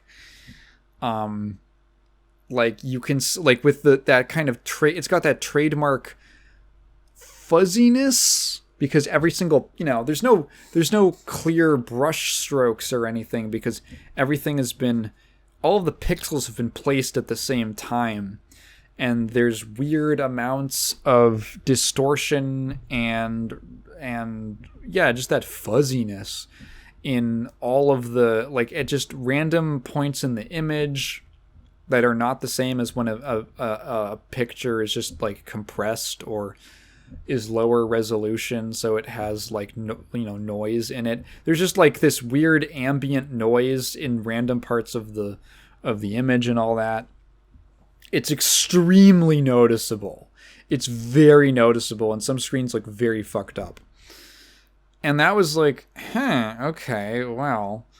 And I thought about it for a bit, and I realized, and I came to my conclusion on what I think about this now that I've been presented with it, and this is the world that we're living in, which is that, okay,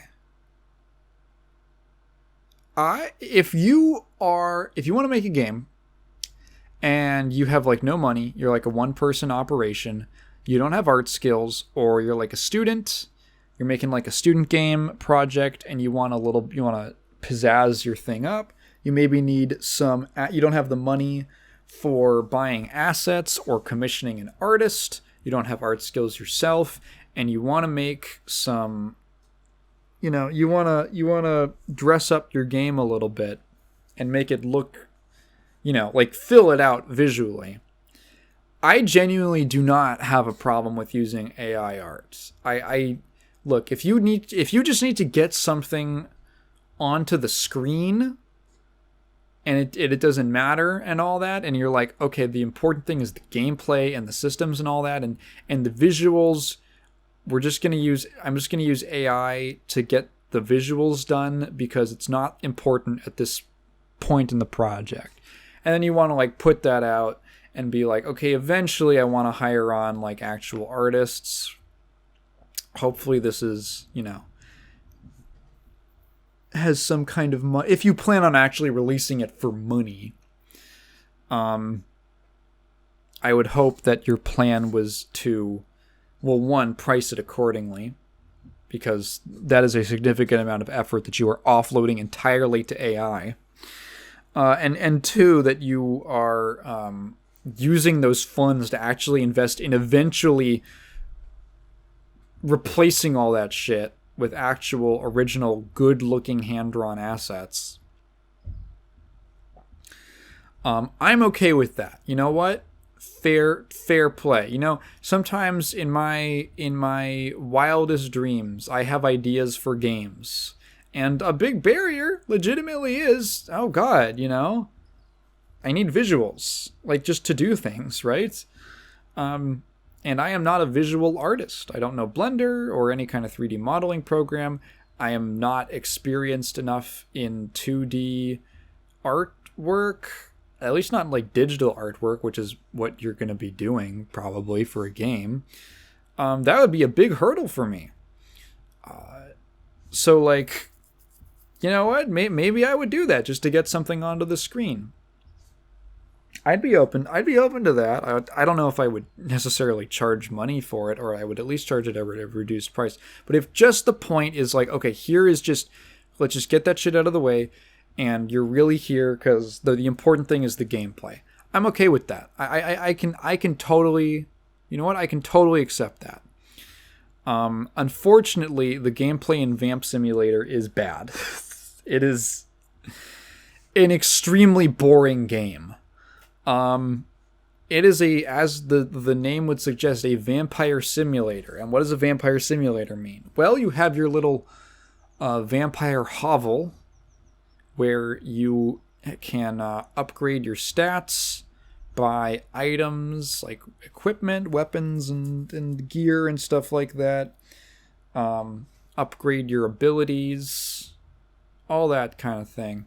There is one interesting idea, which is that health and currency are the same thing.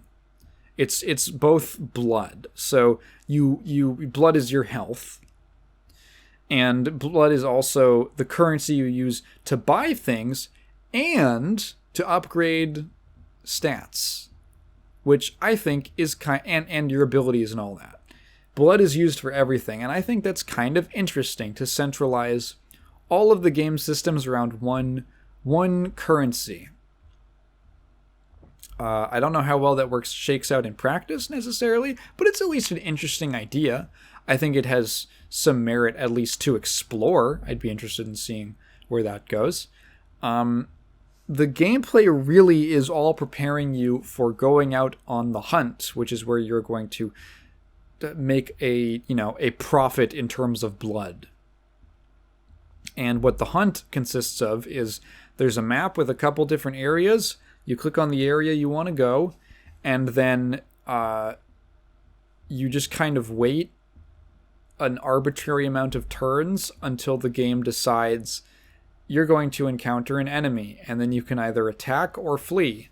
If you have even the most basic weapon, if you're doing like the early game stuff, like the low level areas, you will always win. There is like zero chance that it will take more than even one attack to kill any of the enemies, which are just people you're preying on, just like farmers with pitchforks.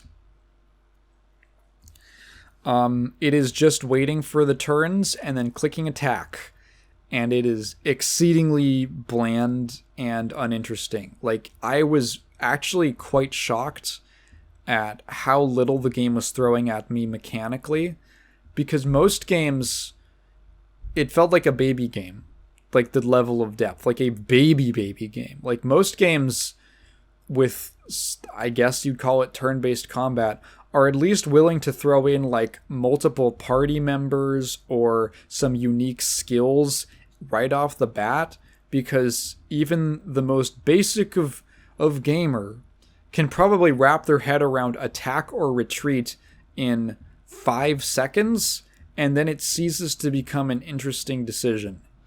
And that is literally the entire game, or at least the entire demo. Just very janky, bad-looking AI assets and boring gameplay, which I found pretty disappointing. Yeah, I would skip that one. Thankfully, I would call that the only really. I would call it the only skip, the only true skip of the 7 that I played. Now I get to talk about the cool ones that I played, or the more interesting ones at the very least. Starting off with one of the games that kind of kicked off me looking at all of the Steam Next offerings, which is My Work Is Not Yet Done. This is, I believe, a one-man project out of Korea, which actually there's another game I'm going to talk about that is also a one-man project out of Korea. But My Work Is Not Yet Done is a Kickstarter game that is now in demo form, and I first heard about it from a Reddit post saying, this game's art style is crazy cool. Here's a spoiler alert. A running theme that we're going to get for this game and the next couple, 4 games in a row, is Taigen really likes games that with heavy atmosphere and bleak minimalist art styles. I like it a lot. I like those things a lot. So My Work Is Not Yet Done is this. It's described as an investigative horror game. And it is. It is essentially, it's a very mysterious game. It's hiding a lot of information from the player, and you're meant to figure it out as you go along.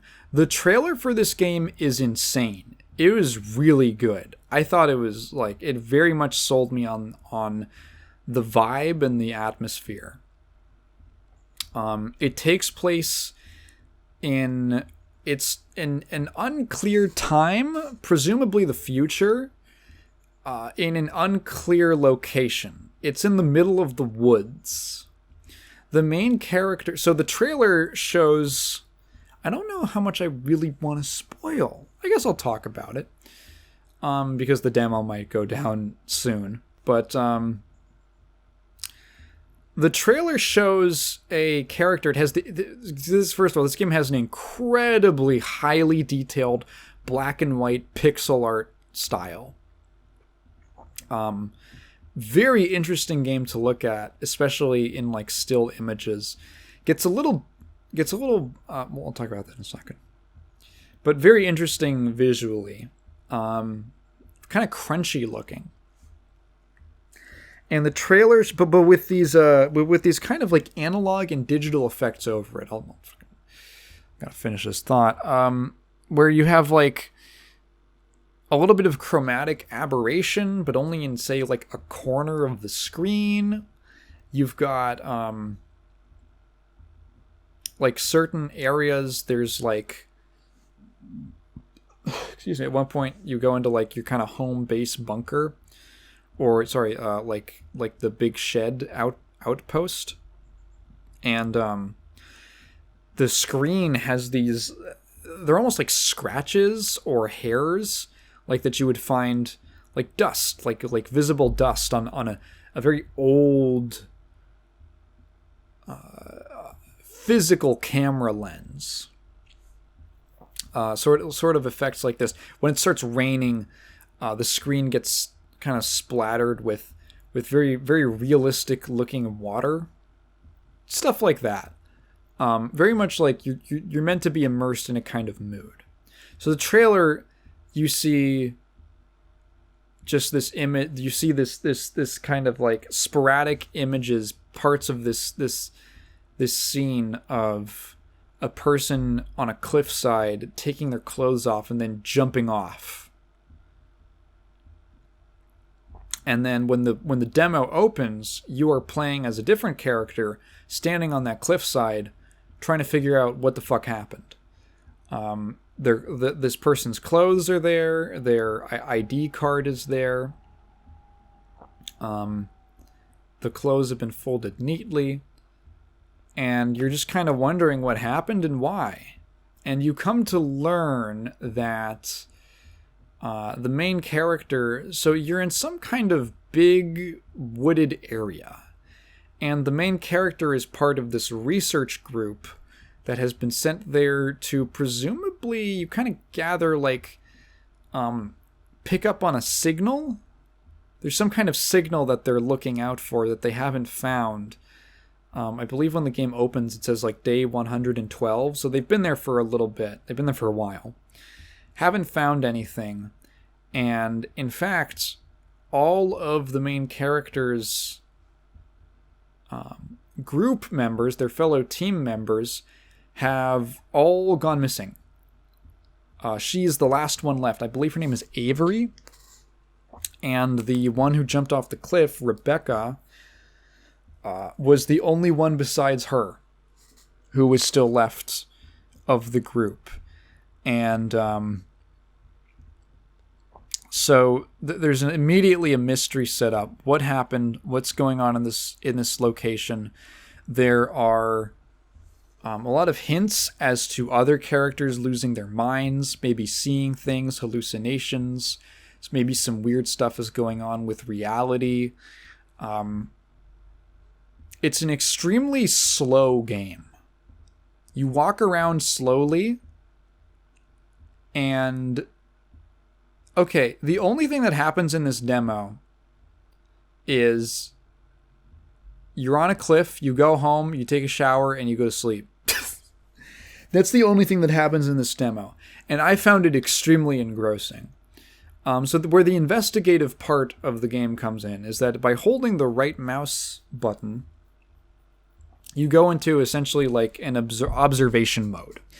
And by mousing over things, you can then click on them to get a text description of the main character's thoughts on it. Or like a text narration of the main character's thoughts on that thing. So a lot of this game, straight up, this is not going to be everyone's cup of tea. A lot of this game is reading. I spent an hour playing this game. I went back and replayed it very quickly just to see if I missed anything. But I spent like an hour playing the demo, and most of that was standing in literally one room reading stuff. And I really enjoyed it. Because the game does not exposit anything to you. There is zero exposition. It drops you in the middle of this situation. It doesn't tell you anything about the state of the world, about the state of the characters, about anything that's happened in the past. And you are reading Avery's thoughts as they would be in real time. Avery is not narrating or explaining things to an audience. These are just her internal thoughts. She has no need to exposit. So you have to piece these things together just by reading. So like you get, this description of one of the other team members, like I think her name was T, and she like, you get this memory, this recollection of T seeing, it's like, oh, it's very creepy. It's like on the way up to the outpost, there's like these steps, and you can observe the steps. You can get a description of the steps, and Avery's thoughts basically describe how the steps are made of a very durable material, like some sort of concrete or cement or something, and yet they are in a state of extreme wear, which suggests that they're actually quite old and unkept. Which made it very strange when T described venturing into the forest on just like some kind of exploratory thing. Well, I don't know exactly what she was. They never say like really what she was doing, but she was in the forest by herself, and she saw a staircase that was by her description brand new and seemingly untouched. And that sight, as far as any of them could tell, was the impetus for her completely losing her mind. And just like these interesting little details that build up this mystery of what is going on, the name of the game, My Work Is Not Yet Done, is immediately referenced, sort of, in the demo, where it's very strange, obviously, that Rebecca has suddenly, and without any warning signs, just sort of committed suicide. But in a way where she is like, it's not a spur of the moment thing. It seems like, because of the way she folded her clothes, she laid out her ID card. Avery notes that it feels like she was meant to find it. It was not. This was something that was very premeditated. And with that, with her things, there's also a little note, and it says, you can go. Our work is done. So there's like, okay, well, what if their work here supposedly is that they're trying to find some kind of evidence of this message, and Rebecca has suddenly ended it all and claims that like the work is done. What does she know? Was she did she hear something? Did she see something? Did she learn some kind of secret, some sort of truth? What's going on? And Avery's the only one who doesn't know anything, and she's the only one left. A lot of this game's atmosphere is just walking through these very dense forests, where the thing is that it's easy to lose her in the forest. It's easy to lose yourself visually in the forest. And I think it feels intentional because of how dense, the game is almost hard to look at because of how detailed and high contrast the graphics are, where the leaves of the trees, as they blow, just like bend and they stretch, and they just these like very small pixels all just like bunched up together, all these differently colored high contrast pixels moving, and it almost kind of blurs together. And there's a horror, right? There's a sense of horror to being lost in the woods, to being like to losing yourself. There's you can walk, you can think you've been walking in one direction in the woods, and in fact you've been walking in circles because your brain just sometimes can't navigate it. It just gets lost.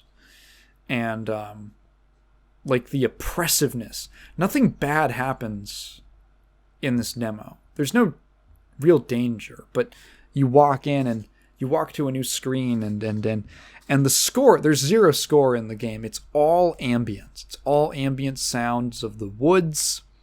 Something is like clicking over in one direction, like just in one ear, like one audio channel. Things are there's like a bird or something like that whistling. You hear the rain coming down, and it's just completely, the environment itself is enveloping you, and it's enveloping the character. And there's kind of like you kind of there's like a slipping into madness kind of element to it. Very cool game. I would recommend checking it out, assuming the demo is still up. I will warn you, the first couple times I tried to boot this up, I don't know what it was. It's not a hardware issue.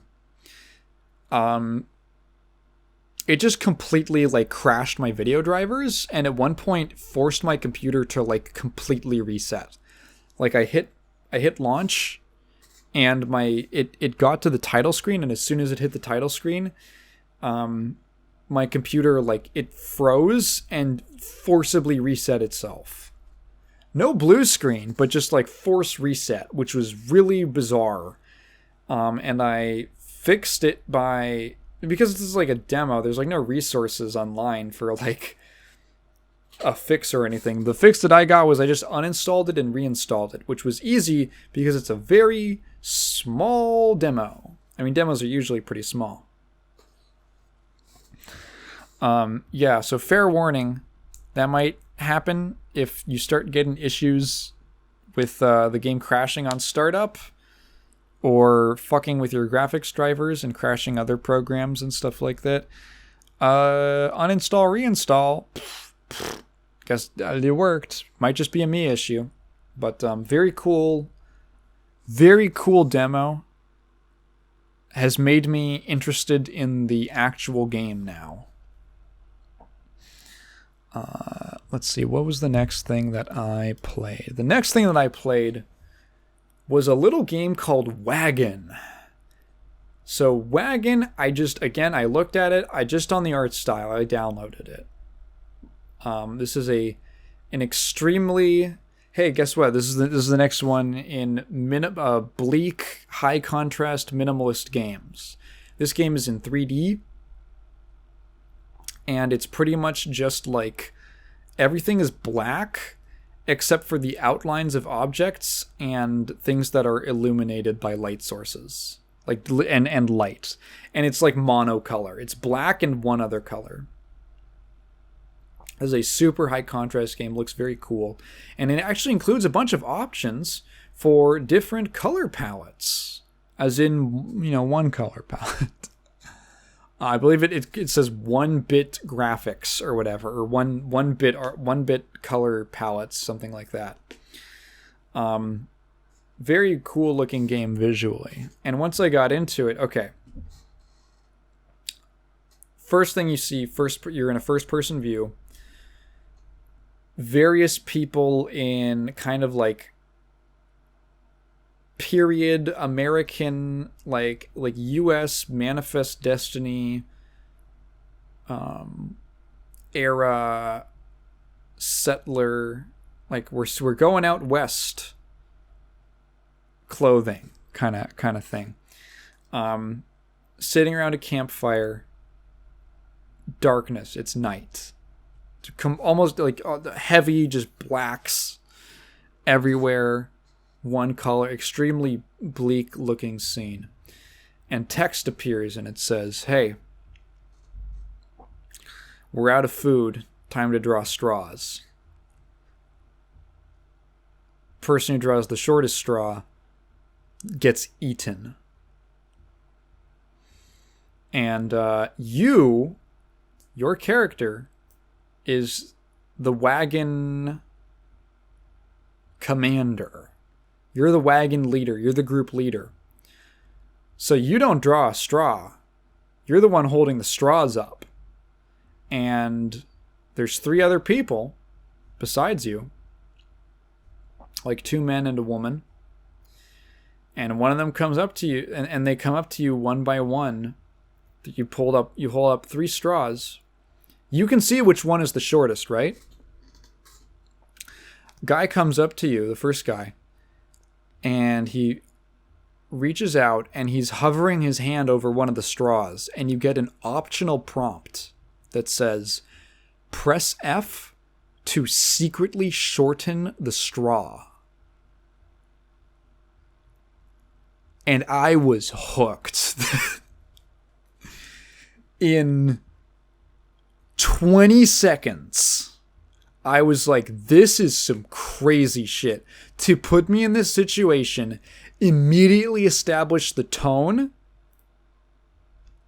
where we are, what we're doing, the mood, with the visuals, with the 2 lines of dialogue,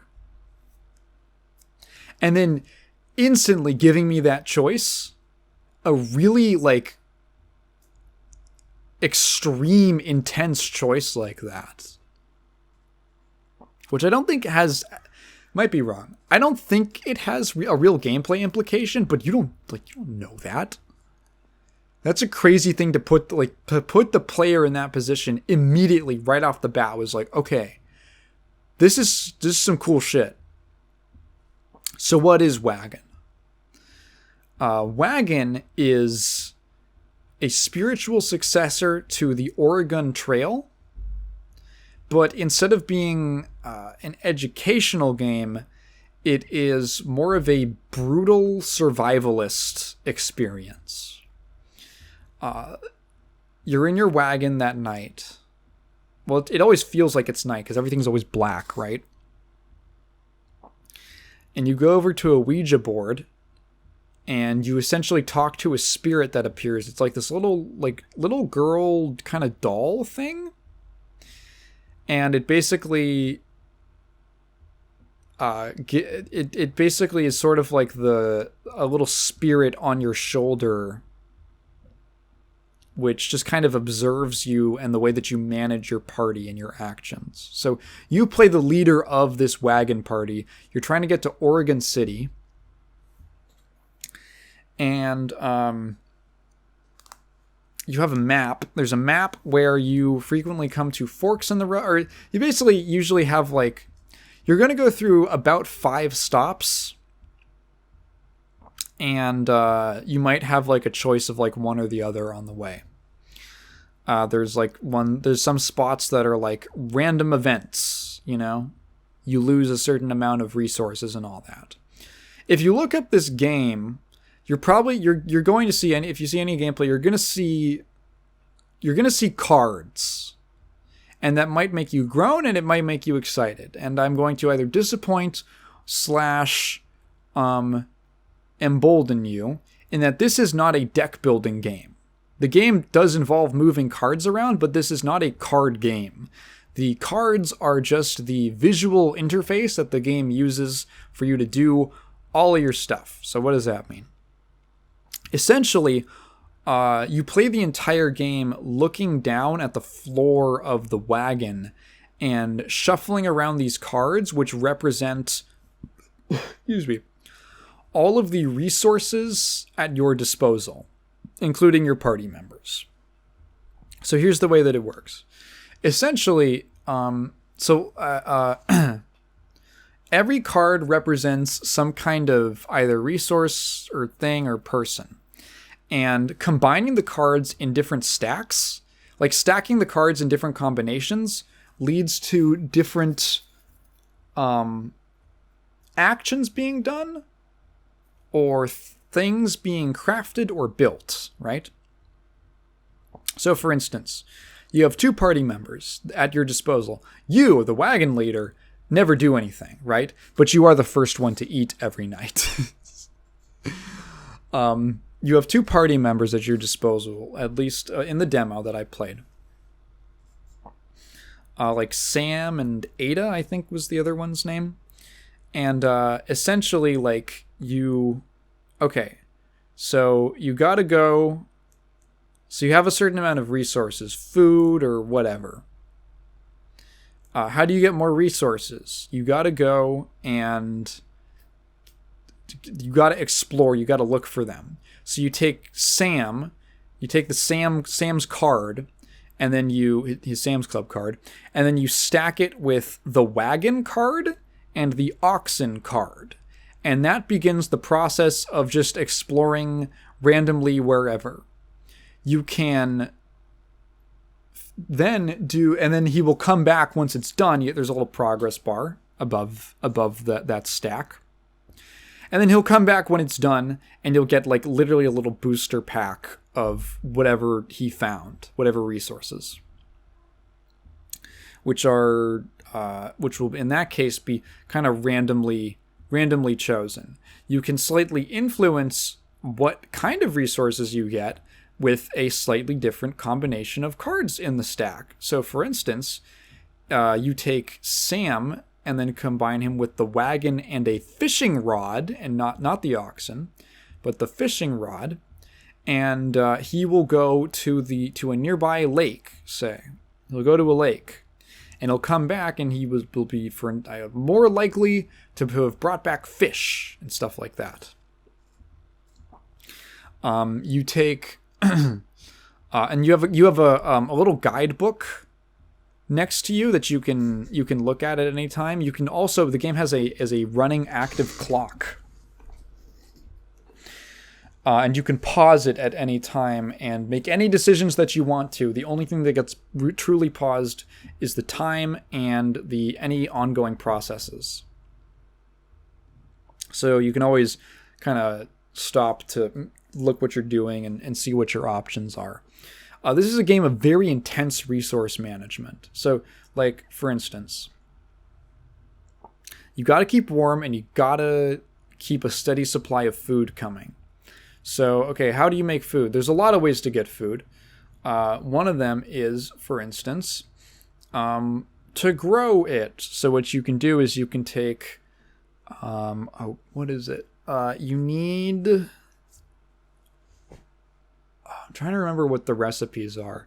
It's like you take, it might be like really simple. I think it's as simple as like, you take like just a person, like a party member, combine them with the sickle tool, and then they create soil. And then you can combine soil with a seed, and you can grow food. Or you can like do some other stuff, and you can combine like a different stack of cards, and it will build a farm. And then the farm, you can drop you can stack it with the farm card. You can stack like a party member plus a seed on it, and they'll create like 4 food items. And it's like, okay.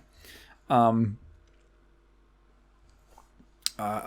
can combine, wood and like some wood and some stone. You can create a house, which will, you can then drag like another like wood card on top of the cabin card, and then that will create warmth for that night, which means that your characters won't suffer as much like temperature dropping,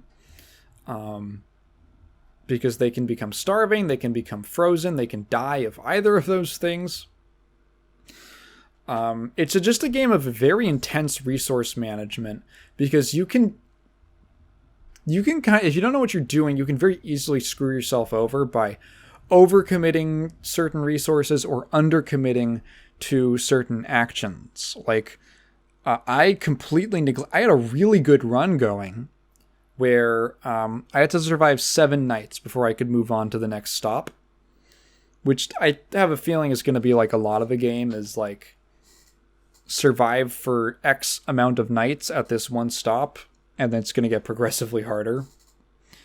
And it's like, okay, I was doing really well. I had a ton of food, so I didn't have to worry about that. I had a cabin, so and a decent supply of wood.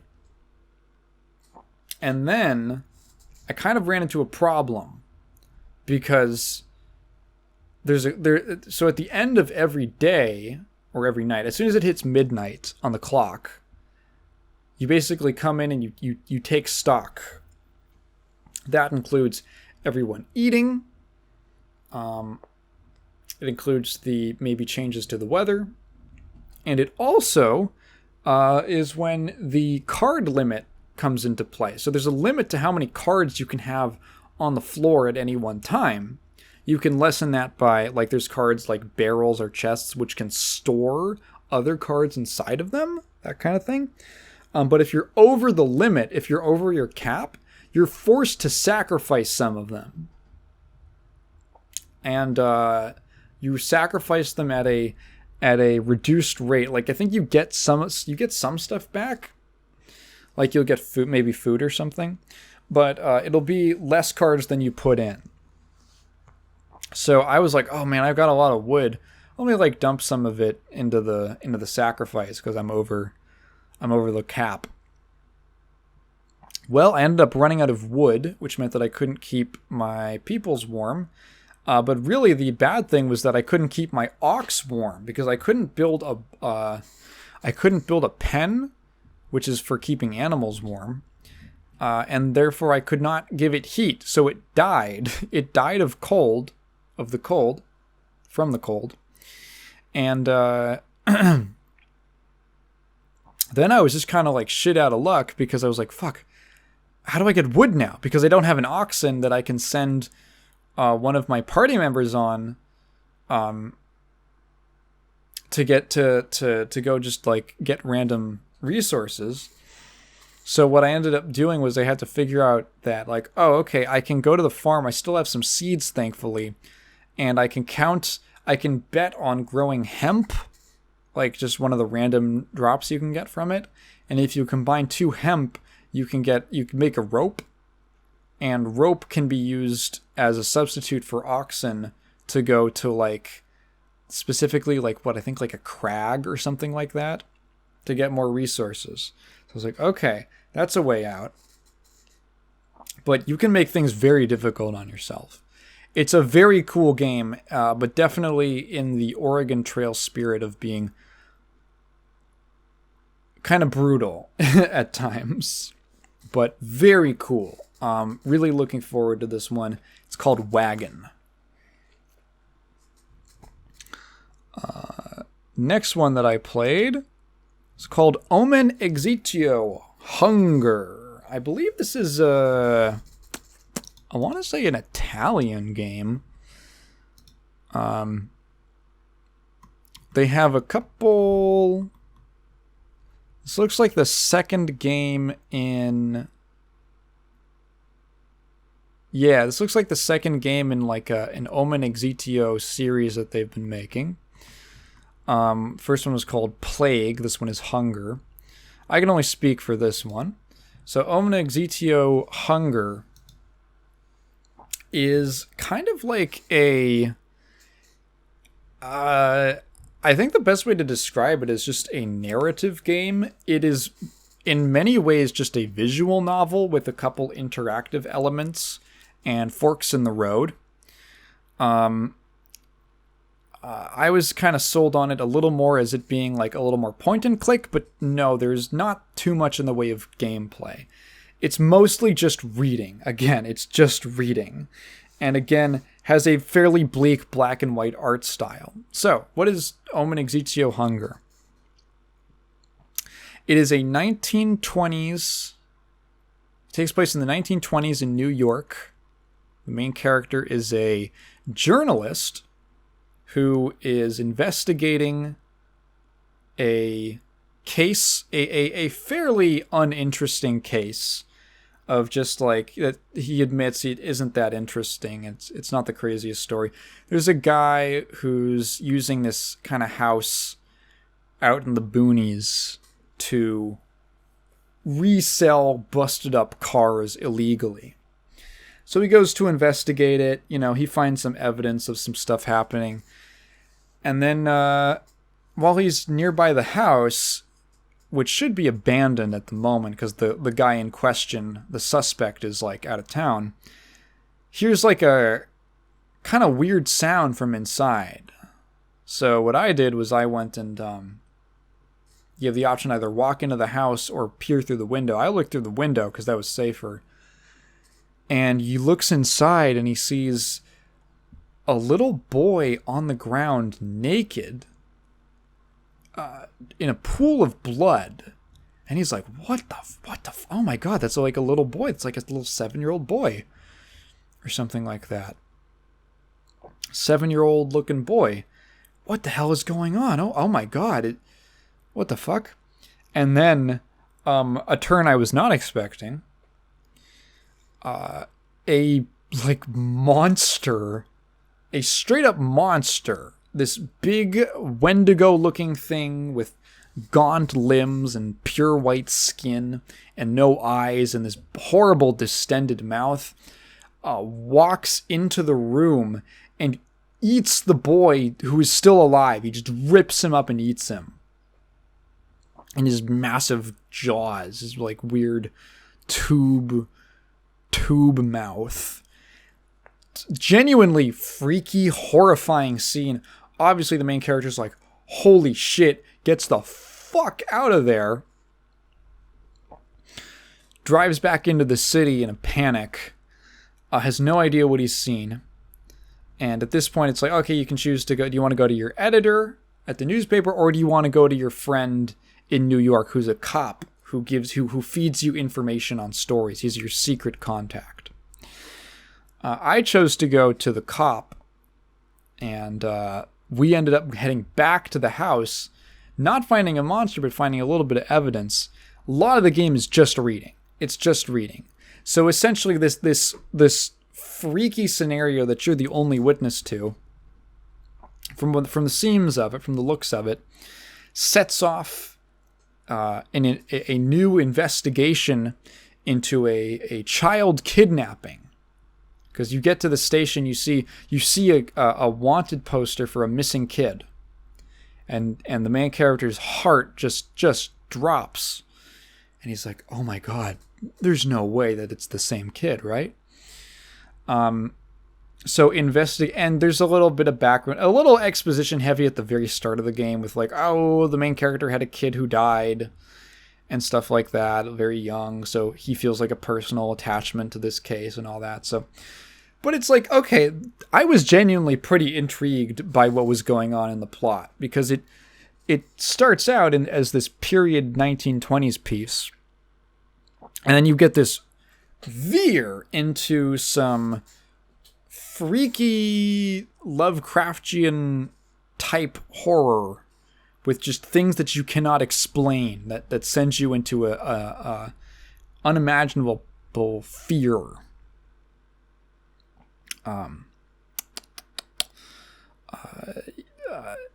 Yeah, the honestly, I just kind of wanted to keep reading it. Unfortunately, it ends,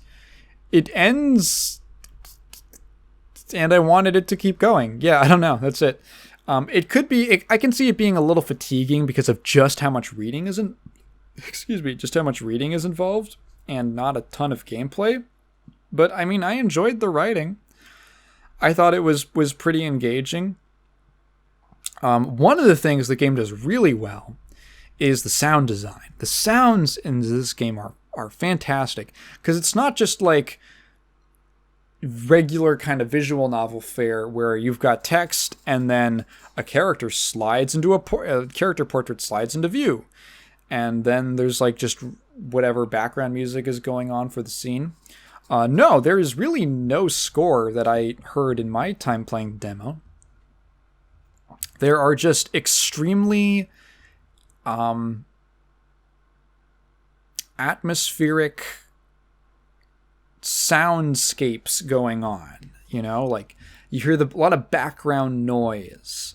Any time that an action is described in the text, it'll be accompanied by a sound effect. There's no voice acting. It's just reading, but it'll be accompanied by sound effects of, say, the character trips over something, and then you get this big tripping sound, and just stuff like that. You hear him, his panting, breathing super hard after he sees this monster. You hear the sound of the city, the sound of the car starting up and driving, and extremely immersive soundscape that I liked a lot, and I think did a lot to drew me into what was going on. Not a ton of plot developments. Well, actually, there were a decent amount of plot developments in the demo that I played. But yeah, if the idea of if you're a visual novel fan and the sound of like a detective story where it takes like a Lovecraftian horror twist, if that sounds interesting to you and you're cool with the gameplay being kind of light, there's like a single hidden object segment at the very start of the game when you're just looking around the front of the house. But yeah, that sounds intriguing. I would definitely check it out. It's very high quality in its presentation.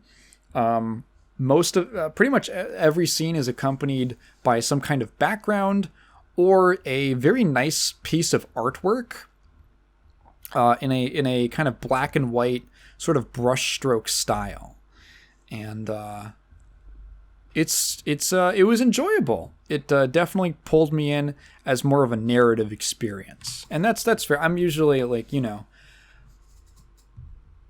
I like my gameplay, and I like extreme intense gameplay and all that. But this was a nice change of pace. What else was a nice change of pace? In Stone. This is, oh god, is this the last one? It's the last of the bleak minimalist art style games. We got 2 more after it. In Stone. This is the other one-man South Korean project. I believe one-person project. It is a very intriguing little point-and-click adventure game. Very much in the style of a traditional point-and-click adventure, where, like, Monkey Island type thing. You got a character, you can walk around the scene, you can interact with things just by clicking on them to talk to a character, pick up an object, you have an inventory. You click on something to, like, you can get some of her thoughts on it. And it's a setting that feels like a send up to sort of a classic sort of theme that you don't see that much of anymore. The premise is that the main character is this alcoholic, likely insane sculptor named what's her name? It's Morgan or something like that? She has some, I can't remember her name, god damn it. She spends so much of the game introducing herself to people. I want to let me just go to the store page. What's her name? Okay. It does not tell me. The store page does not tell me. Main character girl. She has been confined to a sanitarium, a religious monastery where they keep the mentally disturbed, at least by the standards of whenever it takes place. It's extremely vague. This game it's a lot of, like, walking around, talking to odd characters who may or may not be telling the truth, or might behave in a strange way. And essentially you want to escape. The goal is to escape. She wants to get out of this place.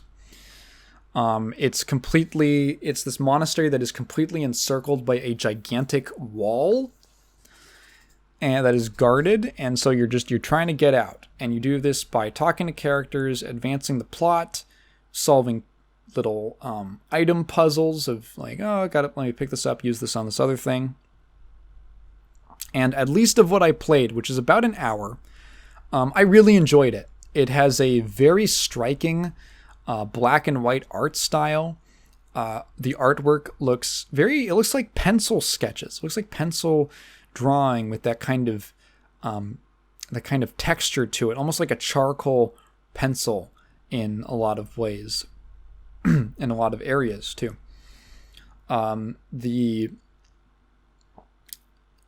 The tone of the game, I mentioned that, like, okay, I feel like this was just way more of a common thing in, like, the 80s or something, but I seem to recall just a lot of games, like, I think of, what is it called? Asylum? Like the Asylum? For the Commodore 64 or something like that. Just games that take place in insane asylums, where the main character is trying to escape from an insane asylum. I feel like was just a much, like, I don't know. It feels like kind of like a classic setting / premise that you don't see too much of these days. And I don't know if this game is intending to be a throwback to that, but it definitely reminded me of it. Down to the first puzzle is, like, find a key to get out of the room, which I thought was like, okay, that was a little trite. That's a little, it's a little trite, but it pulls a fun twist where the key is not actually to get out of the room. The key is for something else in the room, and you end up leaving the room just because, like, a character opens the door after you do the thing that you needed to do. You solve some unrelated puzzle, and then a nun comes in and it's like, oh, hey, I just want to, like, talk to you. Can you, like, follow me out? We're going to go to wherever. I thought that was fun. Like, all of this feeling of being imprisoned, because you don't understand what's going on. I thought I was in a prison, right? I didn't read any of the descriptions of any of these games. I thought I was in a prison, because the main character in like the opening monologue describes it as a prison. Until like the moment where it's like, oh, this is like a sanitarium. So this idea of escaping is like, you can just kind of leave whenever you want. Like, you can just walk around and all that. You're not bound to the room. It's something that the main character has completely come up with on her own. That like, I have to escape. Fucking find a key to get out of the room. She probably could have just left the whole time. That's kind of, it's like an objective that is created by the character's sort of unstable mental state. And at several points, you call into question where there's like these whole hallucination scenes that are pretty freaky. Some pretty intense hallucination scenes that make you call into question what the main character, like, what is her actual motives? She wants to escape because she says there's someone waiting for her on the outside. Is that true? I don't know. You want to believe it's true because she's the main character, but at the same time, you meet other people around the sanitarium who, like, there's one girl who claims that, oh, she's also being held prisoner here unjustly when she's not actually insane. And she claims that she's actually, like, a German spy. And you're like, oh, how true is that? And that she was locked up as a means of control instead of, like, imprisoning her. They put her in the sanitarium. And you're like, how true is that? And then she starts talking about how the birds are robots that are spying on her. And you're like, okay, I think she's nuts. Just lots of quirky maybe isn't the most tasteful word to use in this context, but characters with very obviously odd behaviors.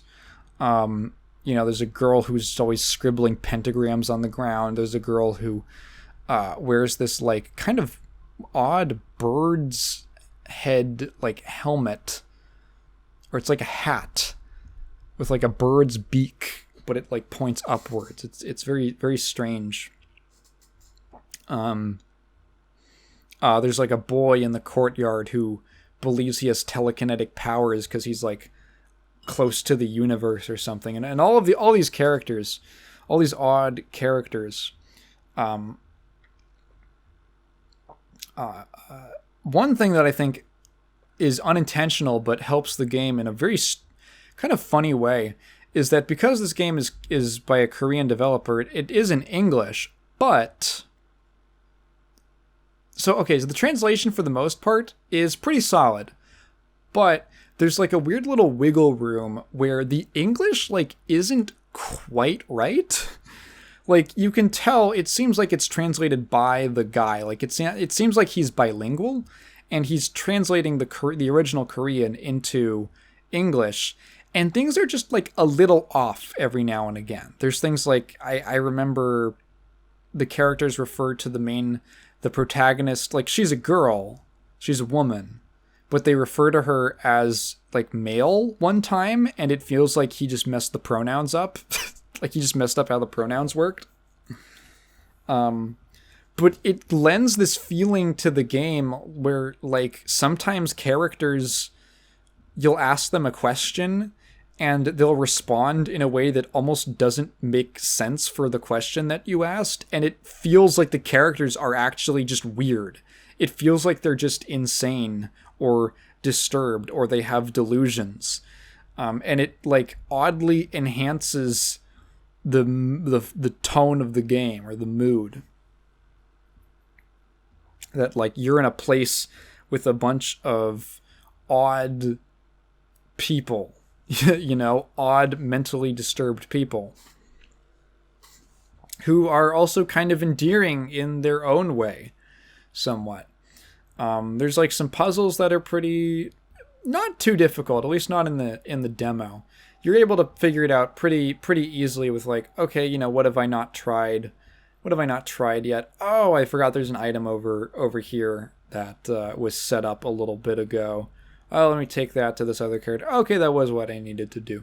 There's like one moment where there's a statue and you have to specifically touch the statue's hands. You have to click on the hands, which was not very obvious to me, and I got a little bit hung up on that because I wasn't sure what I was supposed to do until I kind of just trial and errored my way through it. That's like the one example. Yeah, the game has it's extremely stark black and white art style, has this sort of very calming violin music playing over it. It's very cool, and I'd be interested in checking out the full thing. Yeah, in stone.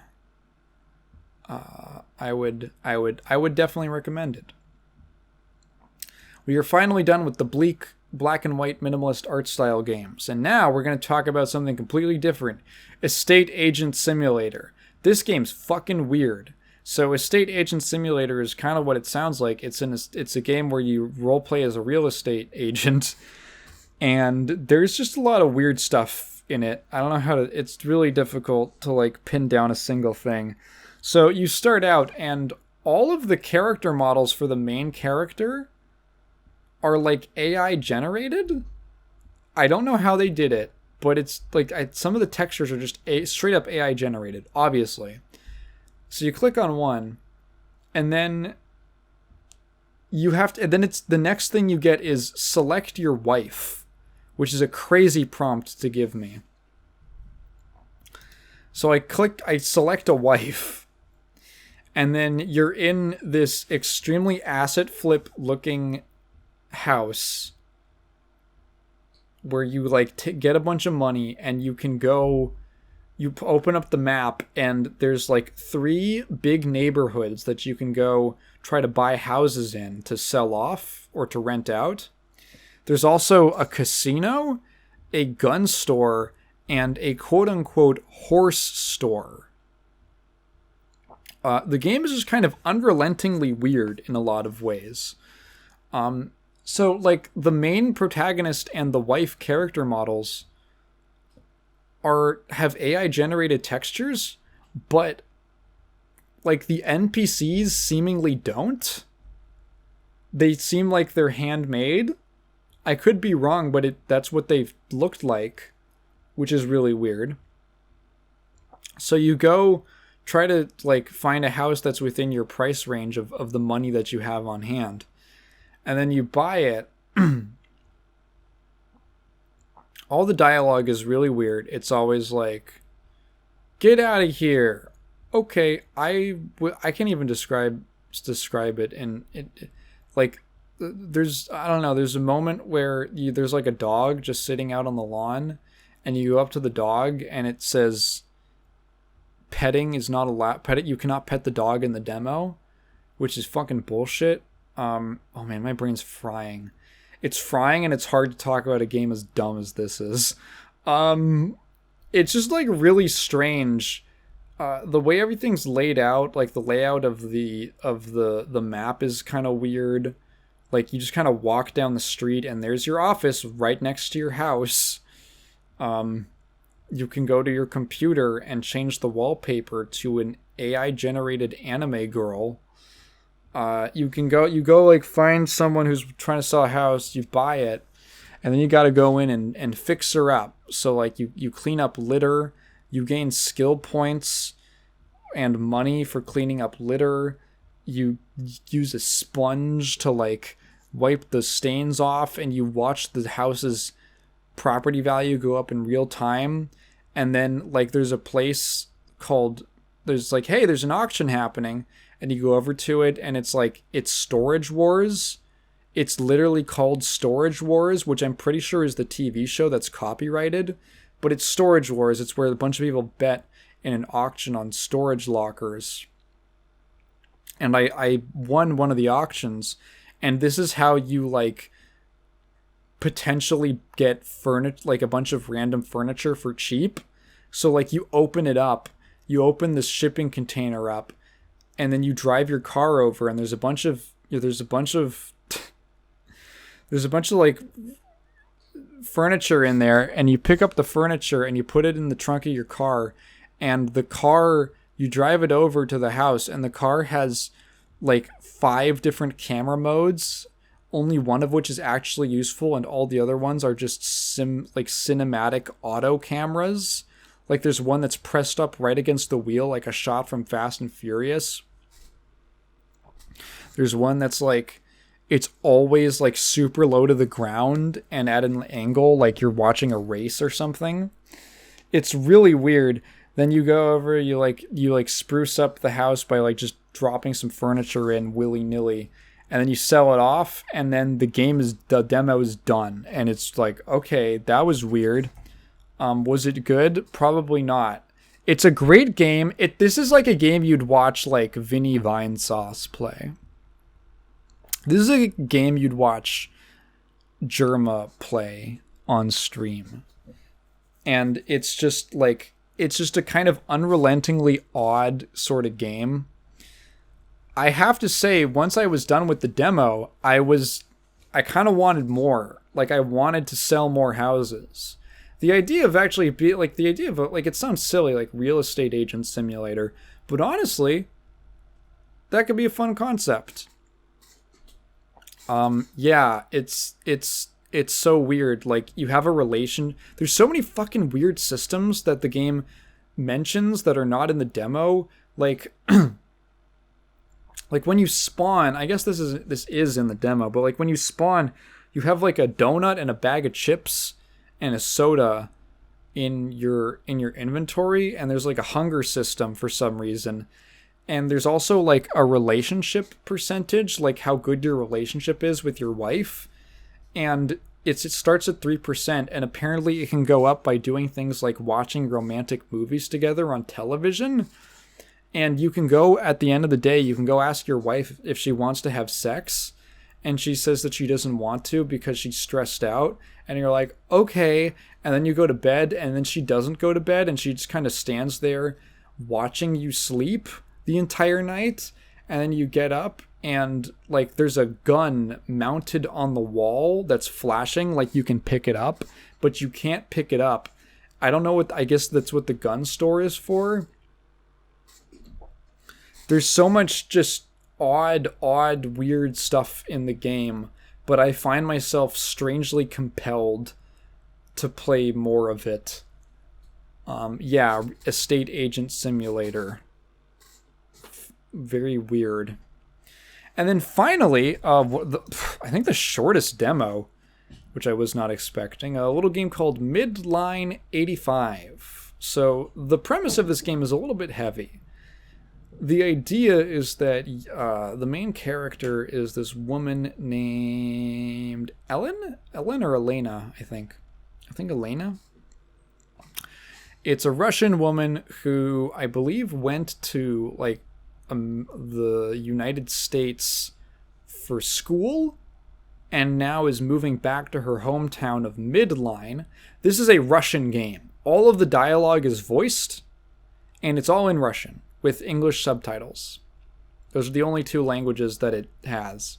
There's no English voices as of yet. Actually, it is so early in development, I suppose, that the opening cutscene is literally the storyboard, which I thought was actually kind of neat. So she's returned to her hometown of Midline in what I assume is Russia, and she is going to pick up a job as an emergency hotline operator. So this is a game that is essentially based off of being a 911 operator at a 911 call center, which is pretty heavy. But the idea just sounded interesting to me. And unfortunately, it's very short. It's like 15 minutes, but it's an interesting 15 minutes. And I think it's worth at least, keeping in mind in the future for when the full release comes out, or a more extensive demo / beta gets released. Essentially, the gameplay is you do a little training thing with your partner, or your boss, basically. And then you go into the one scenario that the game puts you in, which is you get a call, and it's a woman, and she's trying to order a pizza. And you're like, oh, okay. So we're just right off the bat. Okay. it's that kind of a situation. So you play along, and essentially, well, you have the option to play along. Essentially, it's just picking dialogue options. The whole game is kind of based, is essentially, from the looks of it, what they're going for is that the entire game is based around dialogue encounters, like shorter contained dialogue encounters with, how do I describe this? Every single scenario, I think what they're going for is that every single scenario will change in outcome and flow depending on the way that you respond to the caller. So you have the option to just say, like, sorry, this is 911, this is not a pizza delivery. You can just say that, right? You can say that, and you can kind of fuck her over. I chose to play along, which is the like actual 911 thing. They don't say 911. I don't think they do, at least. I don't know what the equivalent is in Russian. I'm actually forgetting. I just played this. I'm very tired. You can play. I chose to play along, and ask, like, great, how many people will that be for? And the boyfriend, you hear him in the background, like yelling at her, like, who are you on the phone with? And then he comes over and he talks, and he's like, oh yeah, so where would your address be? And then everything ends up working out fine, right? And it's like kind of a high pressure situation to like put you in right off the bat, which I liked, because it's like, okay, if you fuck this up, if you don't play the conversation right, this woman's going to be in a even worse situation than she was before, because now the boyfriend doesn't know that she's trying to call 911. So everything worked out in the way that I played it, but you get a talking to from your superior, from your sort of boss who was doing the intro with you, the tutorial segment. And he basically says, like, yeah, it kind of sucks. So, like, you did the right thing, but the policy is you can't, an operator is not allowed to impersonate, to claim that they are not a 911 operator, that they're not emergency services. And so what you did is actually, technically, unlike a rule set standpoint, actually a bad thing. You did the right thing ethically, and you saved that person from a really bad situation, but yada yada yada, it's not a good, the higher ups don't think it's a good look for the organization, for the institution. So that's the kind of game that feels like, if that's emblematic of what the vision is, that's the kind of game that this is.